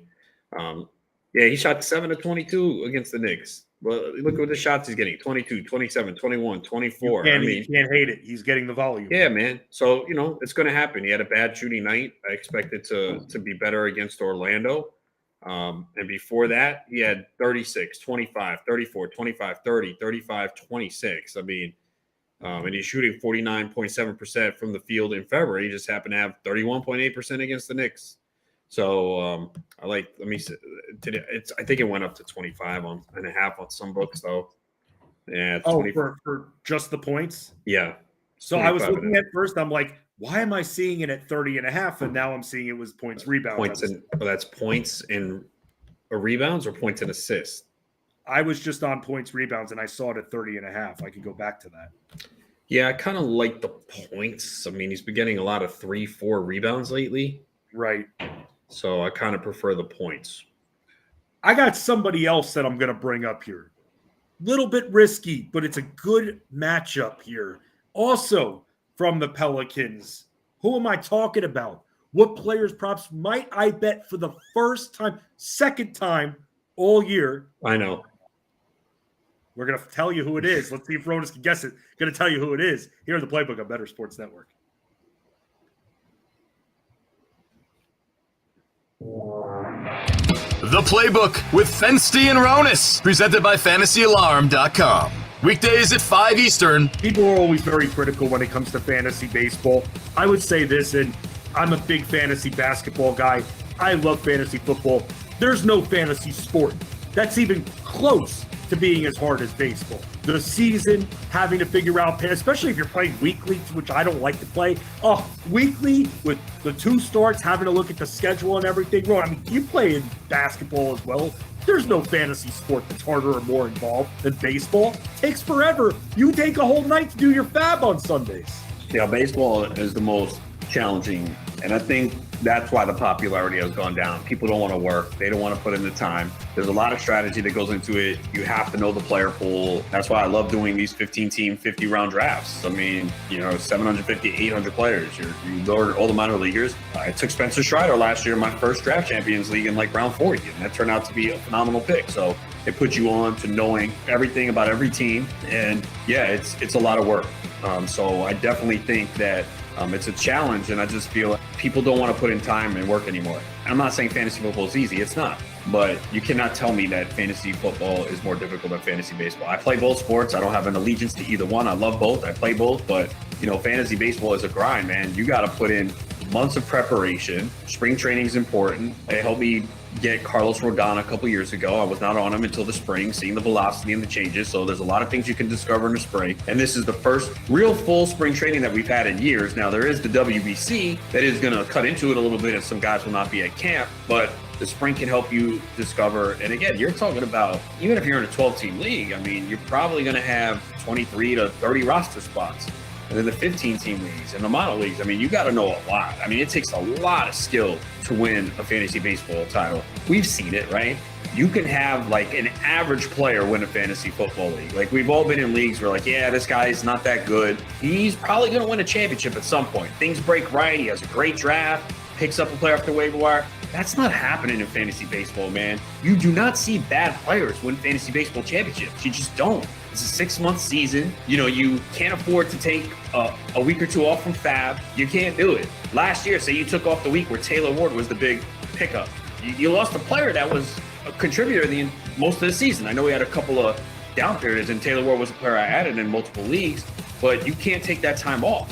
You can't afford to miss out. And, every little detail is important. So I know fantasy baseball is not as popular as it used to be, but I personally feel it's because people don't want to work hard. They just don't. Everyone wants the easy way out now. They want easy access. That's why people don't read anymore. They want a quick video. Fantasy baseball is a lot of work, trust me. But you know what? When you win a championship, it's really gratifying. Make bets and follow your fantasy team while you buy, sell, and trade collectibles in real time. Only on Bettor Sports Network.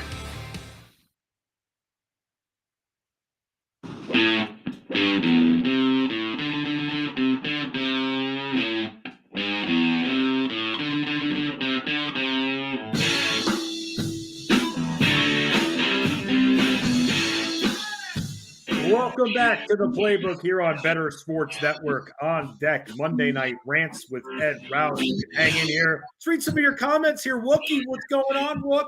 You got Go Pods. Thanks a lot, man. And Go Zags as well. Zags, when thinking about Adam Morrison crying after losing in that one game, bad turnovers by Gonzaga. They just let down so much as a whole. Always have. Then our Bettor boss here, loving the Dan Servo-Didio interview. Thank you, Matt Deutsch. And then Roan, breaking news, but Truck says you were in a black hoodie today. Can you confirm that? That is correct. Yeah, black Mets hoodie. Ooh, there you go. You did dress up for Mets Day. Love the support right there. You thought you could guess which player I was thinking about next. What player do you think I'm looking at for props? J Val. Actually, no. It was originally Josh Richardson, and then I was looking up some numbers during our box break there, and now I'm kind of off of it. But somebody else that I'm kind of on here, we'll talk about Val Ball. What about LaMelo Ball? And this is a prop that I mentioned to you on Friday. LaMelo Ball's not a guy you haven't bet on. What are you talking about? LaMelo Ball? Yeah. I bet on him last week. You said you had someone in I know, and I told you it was Josh Richardson, but then I looked up some more numbers, and I'm off of it now. Okay. So the answer was Josh Richardson to the question.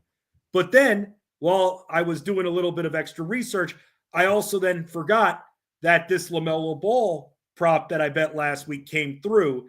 His rebounds and assists going up against the Pistons, 17.5. We're looking at a guy who's gone over this now I'm looking at least 6 straight games. And he's got Detroit tonight. This is something that I told you about a little bit before. I guess I could consider the points too, but Last time he faced the Pistons, 8 rebounds, 8 assists in 40 minutes. I'm just worried this could be like one of those ugly games. Like everyone's like, oh, it's going to be great. It's 2 bad teams. We know Detroit doesn't want to win. So, yeah, I would just keep that in mind. I mean, I would lean towards the over. But, again, 8-8 last time. Yeah, I noticed it was that. 118-112, though. It was a high-scoring game. But. Right. And he's on this nice run right now. Just got another piece back in Kelly Oubre, who, by the way, and PJ Washington is doubtful. Right. I was looking up Kelly Oubre point props. I didn't see any on DraftKings Sportsbook. I mean, we got to be careful with the minutes, but he did take like 10 shots in his return. So I think Hayward's the guy to look at if you want some props outside of. I like going after Detroit, man. I've been very successful at attacking Detroit this year. I mean, it's nothing to brag about or anything. Yeah, because they don't want to win. They're a crap team. But still, we could look in that direction too for Gordon Hayward. I rarely look at Hayward props, man.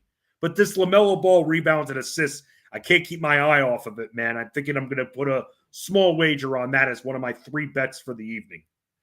The other bets that I'm looking at from what you talked about, by the way, I know you said it's the easy way out, but I'm thinking now even at minus 140, Derek White's assists.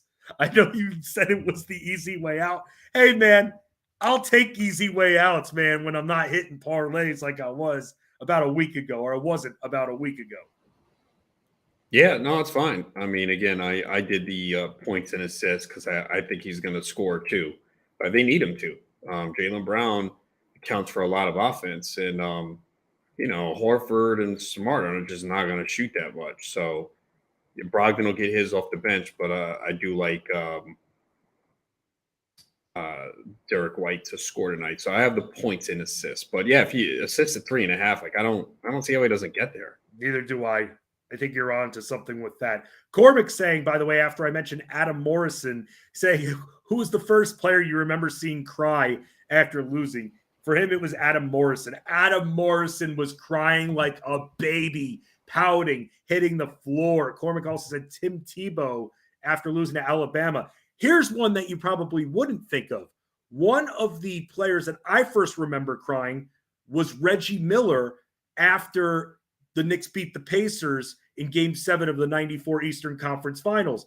He was tearing up and he was crying, and Reggie Miller was the last person I would expect. He always held his head high, but he's also very competitive, and the emotions take over, and there was a lot of smack talking between him and the players, him and Spike Lee, which took about 3 games of coverage there, and that was one of the first I remember seeing. I'm just like, wow, Reggie Miller crying. That's something that I didn't think I see. I remember I was like 7. I was like, whoa, Reggie Miller crying like a baby. Ronan, do you remember anybody who was crying after a loss? No. I'm trying to think who else there is for me. I mean, I thought I saw Alonzo Mourning cry after the Heat went down as the 1 seed in 1999. That was another one right there as well. So, yeah, that's a player, though, Reggie Miller, that I remember seeing crying after losing. But, yes, by the way, Will Shuddy saying that Reggie Miller versus the Knicks' favorite 30 for 30. Actually, the title of that is called Winning Time, and I would use that phrase when opening an old show because I just love the phrase winning time, and that is definitely one of my favorite 30 for 30s. I'd say also, speaking of NBA 30 for 30s, the ones that centered around NBA teams, this Magic moment, the one on the Orlando Magic, definitely one of the best. I mean, Roan, you were in your prime back in the 90s. How fun was it watching Penny Hardaway and Shaq back on the Magic? Yeah, no, that was definitely a fun team. I enjoyed watching them. They set the stage for a new style of basketball because back in the 90s, teams were trying to still get to the basket. There weren't a lot of teams that would stop and pop. The Orlando Magic were trendsetters, having guys like Nick Anderson, having guys like Dennis Scott, having guys like Scott Skiles even back in the day. They became that team that wouldn't just focus on driving. The opposition would go back to the painted area. They'd have the arc wide open, even on transition. The Bulls weren't doing anything like that. Bulls were still attacking. The Magic, though, they were shooting those threes. And it's just unfortunately disappointing because they went to the finals in 95 and lost against that 6th-seeded Rockets team, which was very shocking, but they lost all their momentum in game 1 of that series. Nick Anderson, that was the famous one where he had 4 chances to hit a free throw to make it a 2-possession game. He missed all 4, and then after that, the team just could not rally. Rowan, any other props that you're liking for tonight before we preview these games a little bit more intent? I don't know what happened, but BetMGM took Brandon Ingram's points prop off the board, man. I guess they're juicing it up. They have to be, unless we're getting some notes here on other members of the team. No, I think they see the other books have it at higher juice, so they're like, oh wait, we got to adjust. I hate that, man. So it's not there right now. They have his other props, but they don't have his points prop up right now. Anything you like regarding? He's not scoring. You'd have to look at the rebounding props for Wendell Carter. You mentioned Valanciunas before. Means getting the minutes. Larry Nance is hurt and he's out. And Valanciunas has actually doubled in 3 straight games. Is this someone, and you can attack Carter pretty easily, is this someone that you're looking at tonight, maybe on the PRs? How many bets do you want me to make? I want you to make like 50,000. Okay. That's fine. I mean, you have a bunch of free bets anyway. Huh? You always have a bunch of free bets. I do. It's from Bet 365 for the bonus signing up. $200 in free bets. Do you need a promo code? No, you don't. Very nice. Just go to fantasyalarm.com and there's probably a bunch of links in there. So let's see. Yeah, if you look at the special offers on the right-hand side of the page, let's see. Click on Bet 365. There it is. Bet $1, get $200. Just click on it. Wow. That's it, huh? Yeah, click on it, sign up. You place a bet of $1 and you get $200 in free bets. You're not going to get much better. If you're a new registering first, you got to take that into account. Of course. You ever bet anything regarding Bam? I mean, it's not with Bam tonight going up against Embiid. It's not the same as last year and previous years when attacking Embiid. I mean, they're going to need Bam to do that. Again, no Lowry on this team. I know that Hero's been banged up, but he's in. His point prop is at 19.5 Hero. Wow, seeing that minus 110, minus 120 on the under there. So, I mean, which of these 4 games are you most excited about? Is it Knicks Celtics? I think so, yeah. Knicks have been playing very well. A lot better, man. Yeah, I mean, it has to be. I mean, Heat Sixers it's kind of boring, man. Oh, that's an NBA TV game too? Yeah. Yeah, I mean, look, it's not an exciting slate tonight from a real NBA perspective, but there's some good props out there tonight. But yeah, Knicks Celtics definitely is the big game. Knicks have won 8 of their last 10 on a 5-game win streak here. You want to think they're due, but they've been playing better overall defensively. And just seeing what this team has done in February, they have completely destroyed February. It's been absolutely incredible seeing them do what they've done. And I question this team's defense. It wasn't the same as it was a couple of years ago. But now, I mean, they beat the Pelicans, hold them to 106, hold the Wizards to 109, hold the Hawks to 101, the Nets to 106, the Jazz, then they give up, of course, 120 to them, holding Orlando to 98. I mean, I'm trying to think what's changed with this team besides Josh Hart, who's a hustler. And by the way, when he opts out of his contract, if I'm the Knicks, I do what I can to pay the guy. Give him a nice, steep 2-year deal. Give a player option out there afterwards to further lure him in there, because I don't see him opting in at $12.8 million. This is a guy that's worth more. And by the way, I actually in another show spoke yesterday before Damian Lillard went off for 71. I spoke to Portland Trailblazers play-by-play broadcaster Travis Demers about the situation in the trade, why they traded Josh Hart away, and the sole reason, and this was one that he said right away, it was the player option that he has in his contract after this year, and he's going to want a lot more money. And apparently the Blazers are ready to offer Jeremy Grant a hell of a lot of money. Jeremy Grant is all they have, Roan, in the post right now, Portland. It's sad. Drew Eubanks hasn't really been getting it done. it's really Grant or bust at this point. They haven't had the services of Justice Winslow. Yusuf Nurkic is hurt. We don't know when we're going to see him. According to Travis, I talked to him. He said he was close to returning, but who the hell knows when it comes to that? He could be just lying, playing a little bit of a game. Anthony Simons is going to be missing the next number of games as well. I mean, it's going to be a lot of Damian Lillard. I tried to get a little cute. You and I both did with Shaedon Sharpe when his point prop was at 13.5. I believe it was a few days ago. And then he just wasn't shooting well. Oh, it was the day where they were having the travel issues. And then Damian Lillard gets ruled out. Jeremy Grant gets ruled out. And you're thinking, how does this not hit at 13.5 points? And, of course, it doesn't hit. And he shot like hell. He didn't start either. Yeah, which I was completely surprised about. I think because they wanted a point guard in there. Right. And, yeah, that's the problem right there. I mean, they were utilizing Ryan Arcidiacono. That's why. Yeah, because he can't run the point. I thought Shaedon Sharpe could run the point, but I guess he's really just a mid-court player and shooter there. He's Ronas. I'm Fensty. We'll continue talking about the NBA. Before we send you off to Ed Rouse, let's look at some futures here for tonight, or for actually months down the road with the season end drawing near. We can look at some of the awards here, and then a little bit later on in the week, we will go over chances to win the conference, chances to win the division, chances to win the NBA Finals. But for now, let's focus it a little bit more on the players. We went over our top 10 before. Let's go over our top one. Number one for the MVP. We'll go over the latest odds here on Bettor Sports Network.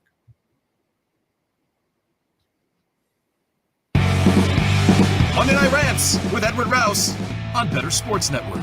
Do you believe in the Madden curse? Do you think that's a real thing? I did. Now, I don't think it's as big of a deal anymore, but it was a real thing for a solid 10, 15 years. Yeah, it was Sean Alexander, LaDainian Tomlinson, Peyton Hillis. LT was never on the cover. I know that. Was he not? I thought he was one. Okay, well, you do know all the covers of everything. Yeah, okay. So if you want, I could do this real quick. So Garrison Hurst is the first official Madden cover athlete, 1999. 2000, I believe they still put John Madden on the cover. And then 2001 is where it all started. So 2001, you have Eddie George. 2002, Dante Culpepper. 2003, Marshall Falk. 04, Michael Vick. 05, Ray Lewis, first defensive player on the cover. Okay. 06, Donovan McNabb. 07, Sean Alexander. Okay. 08, Vince Young. 09, Brett Favre. Okay. 10 is a trick one because it's no way you know. And Larry Fitzgerald. 11, Drew Brees. 12, Peyton Hillis.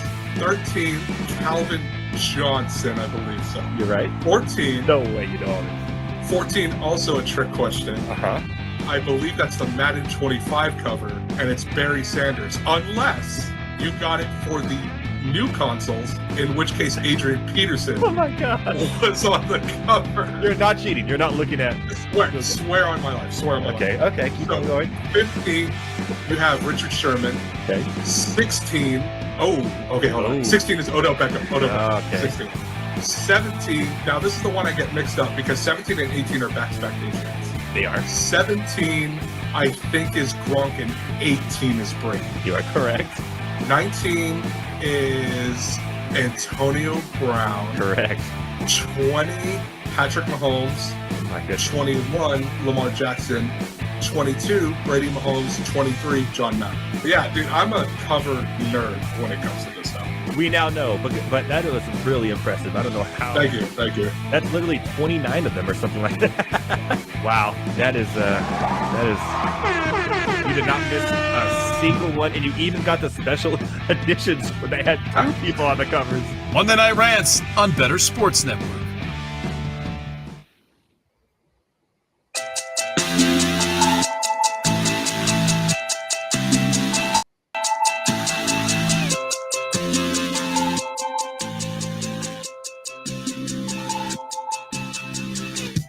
Welcome back to the Playbook on Bettor Sports Network. Want to remind all of you we'll be back tomorrow 5 p.m. Eastern, Fensty and the Roan Man. And also want to remind all of you that coming up right after us, it's your chance to rant about fantasy sports betting and more tonight on Monday Night Rants. Join Ed Rouse to talk about the NBA, college hoops, NFL free agency, NASCAR, the upcoming baseball season, and more. Monday Night Rants with Ed Rouse tonight, 7 Eastern, right after us on bettorsports.com and the Bettor Sports Network app. Quick piece of football news here. The Commanders releasing Carson Wentz. No surprise there. Been keeping track of the D.C. media as I live in the D.C., Maryland, Virginia area, and everybody was saying, Sam Howell, Sam Howell, Sam Howell. That's all that everybody's been talking about in this area here. So it's no shock, especially the cap hit as well. We'll have to see what the deal is with Aaron Rodgers here and some of these quarterbacks that we're going to be shuffling along. But we'll keep you up to date with the NFL too throughout these coming weeks before the NFL draft in a couple of months from now. But Roan, talking about some futures here, and we're going to start talking about this a little bit more because when looking at end of season awards, right now Nikola Jokic sits at minus 300 to win the MVP. Joel Embiid at plus 370, Giannis at plus 800. Do you think that it's undisputed right now because Nikola Jokic is averaging a triple-double? Denver is the best team in the West, and it makes me wonder, even if Phoenix starts shooting up the standings, which, let's be real, they should, if Denver gets unseeded and becomes, let's say, the 2 seed in the West, do you think that takes away from Jokic at all when it comes to this MVP? No. I mean, the odds are telling you that anyway. Like, it keeps going up. It was minus 250 last week. So, I mean, Phoenix is 10 games behind them. How are they going to catch them? They're not going to catch them. They're not. I don't think they're not going to go on. Denver's not going to go on any kind of losing streak or anything like that. And I don't see how you give the – I mean, even we've talked about voter bias and everything. I don't see how Nikola Jokic doesn't deserve this award at this point. They did that straw poll last week or around the All-Star break, and that's why Jokic is odd shot up because most of them said Jokic was who they would pick as MVP. So yeah, he deserves it, man. Deserves it. He's Mr. Triple-Double. Just such an excellent passer, man. And I don't know why people want to take shots at him when they do. But he needs a ring. That's their big thing. That's what separates. When I talk to people, they're like, really, Jokic? Yes, really, Jokic. Jokic can do just about everything. He can bring the ball up like a point guard. I was always fond of that of Bam Adebayo. This guy does it better. And he's an excellent driver. They don't need Jamal Murray to be a natural point guard. They don't need him to be that. And it's better that he's not attacking all the time because it'll preserve his body. They need Jamal Murray in there. They've been suffering from Aaron Gordon being out with a rib contusion. But still, this team needs Jamal Murray if they're going to go on a serious run. And having him sit there at the arc is much better than having him to try to do something stupid and then get re-injured. Oh, another prop that I didn't mention. I'm surprised you're not on this one tonight. Mitchell Robinson, over 8.5 rebounds. Oh, that is pretty low. That is. Minus 120 on DK. He's had 12 and 13 since he's come back in 28 minutes. So we know how the Celtics are against centers rebounding. Yeah, I mean, I was wondering, he can outduel Robert Williams in the post or any kind of position. He's a big guy. And yeah, that you know what? These numbers on him are only going to go up more. Are you locking that in? I like it. You're not looking at anything Randall related tonight, are you? I don't think so. The dude is on fire, man. I mean, you didn't want to do that. I did the boost for the 3-pointers, and it was Randall, LaMelo Ball, and Paul George 8 threes or more. Dude, I was the schmuck that had the double for Randall. I did too that night. 2 rebounds, Rodus. Yeah, but you made the mistake of doing 2 parlays involving him both. I did. I just did 1. I did 2, and the other 2 hit. But yeah, that was fun because Randall had 6 threes. And LaMelo had more than 3, so didn't even need Paul George for the late game. That cashed pretty quick. Yeah, you made sure to message me about that to see. I mean, because you didn't want to jump in. Dude, I got to keep myself a little disciplined until I hit some of these 2-leggers before I go with the 3.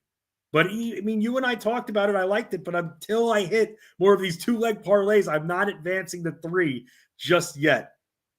I mean, yeah, I have 3 bets in. I can't get this damn Ingram on BetMGM, bro. They took it down. I want to see what the juice is before I bet it on another book. Yeah, I don't understand. It was minus 105 there, but they obviously saw that it was minus 130, minus 135 on other books. So they're probably trying to recalculate right now, and I Bro, still do not see it what up. happened to this team, man? Who? The Pelicans. I mean, I know Zion being out, Yeah, I think that hurt. There must be something else going on there too, because they've just fallen apart. I mean, they kind of look listless against the Knicks. It's been a complete free fall for them. Mm-hmm. And I don't know. Big. And I was liking. I mean, there's a chance they don't get in the playing game at this point. Weird, man. It's weird to think about. I mean, I didn't think that this team was going to be built for a title run anyway, but they were playing so well to start the season.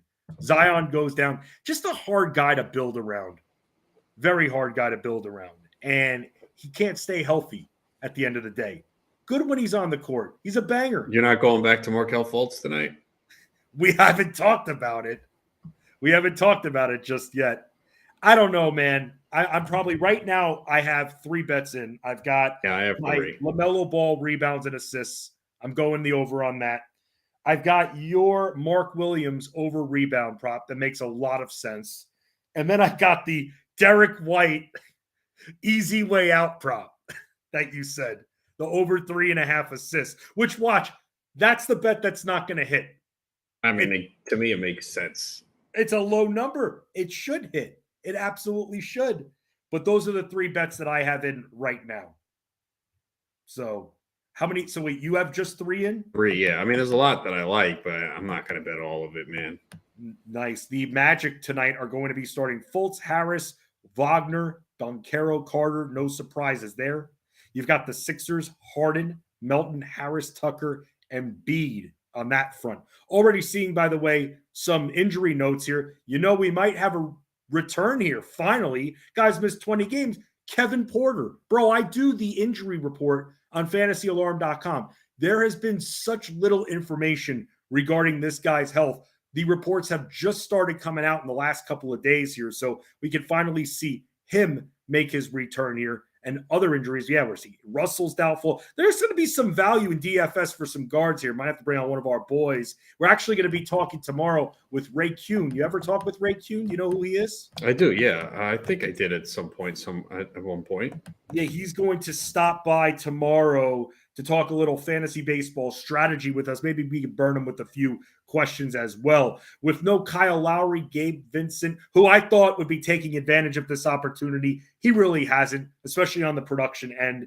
He's going to be starting the backcourt with Tyler Hero, Jimmy Butler, Kevin Love, Bam Adebayo.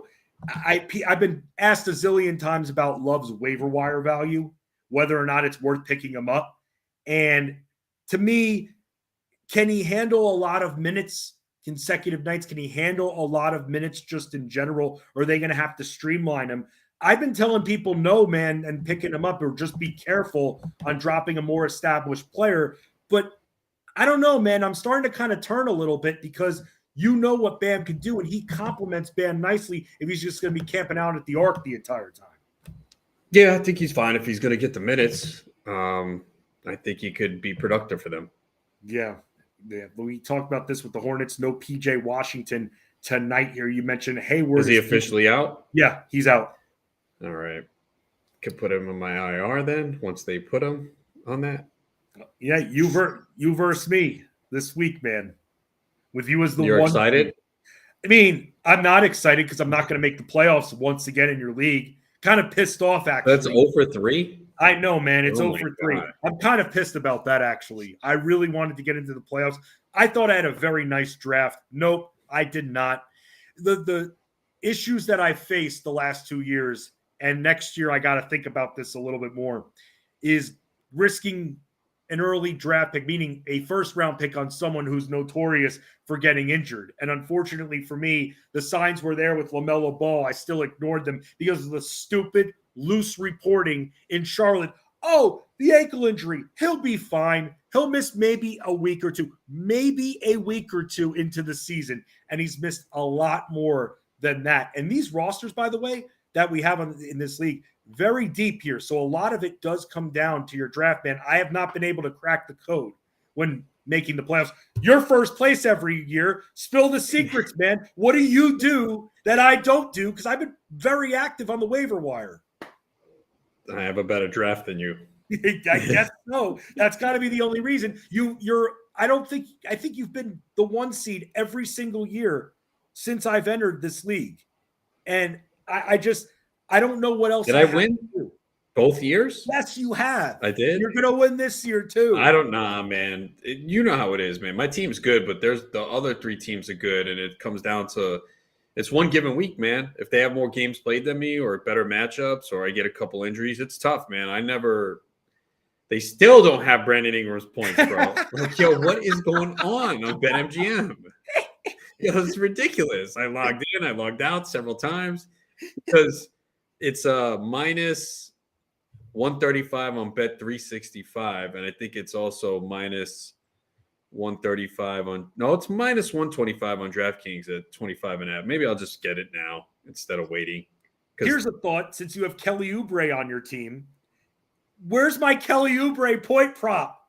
Why is it not out? Okay, he's coming off the bench. It just came out 15.5 at minus 125. Don't you feel better about Hayward? 1 point more. Yeah, I'd feel better if the odds weren't as juicy and the number was a little bit lower and he didn't just come back. So to answer your question, yes, I feel a little bit better. So I did 4 bets today.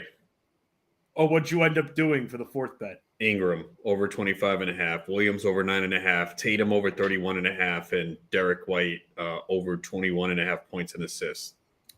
Dude, let's make that magic happen, man. We got him. You're the Ingram guy, so you would know. And I don't. By the way, if a prop doesn't hit, yeah, it sucks, and you know it is a loss, and it feels like a loss.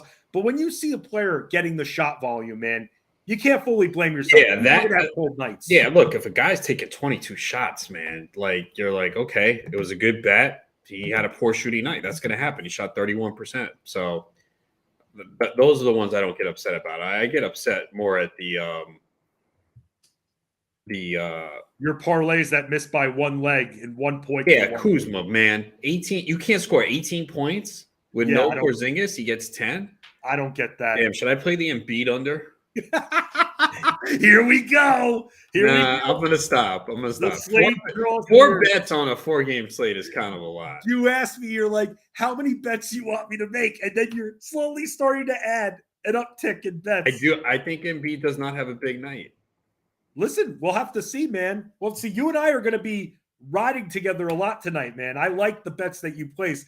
I actually did place a 4-2. I placed the Ingram bet too. It makes a lot of sense. Yeah, the problem is such a short slate, and let's see, we got 2 games at 7. Oh, I didn't do LaMelo. Should I do LaMelo? The rebounds and assists? Yeah, man, he's been so good. Hey, man, I'm on it again. Until it fails again, I'm on it. I got 3 minutes to bet, and I have to go get coffee too. You don't need coffee. You're very energized today. Nah, I am. I'm feeling good, but man, I got another show to do, and I got transactional content. Do it 9 a.m., bro. Dude, I've got that too. Wednesday at 9 a.m., bro. You know I gotta get it done like tonight. you up till 5 in the morning doing it, man. Nah, it's getting done tonight. We thank our producers, Will Shuddy and Anthony Rivera. Good job, Anthony, regarding previewing the Mets with us. For Adam Rodas, I'm Justin Benson. The playbook is closing. Ed Rouse coming up next for Monday Night Rants here. We will be back tomorrow, 5 p.m. Eastern, same time, same place. Let's win here on Bettor Sports Network. Good night.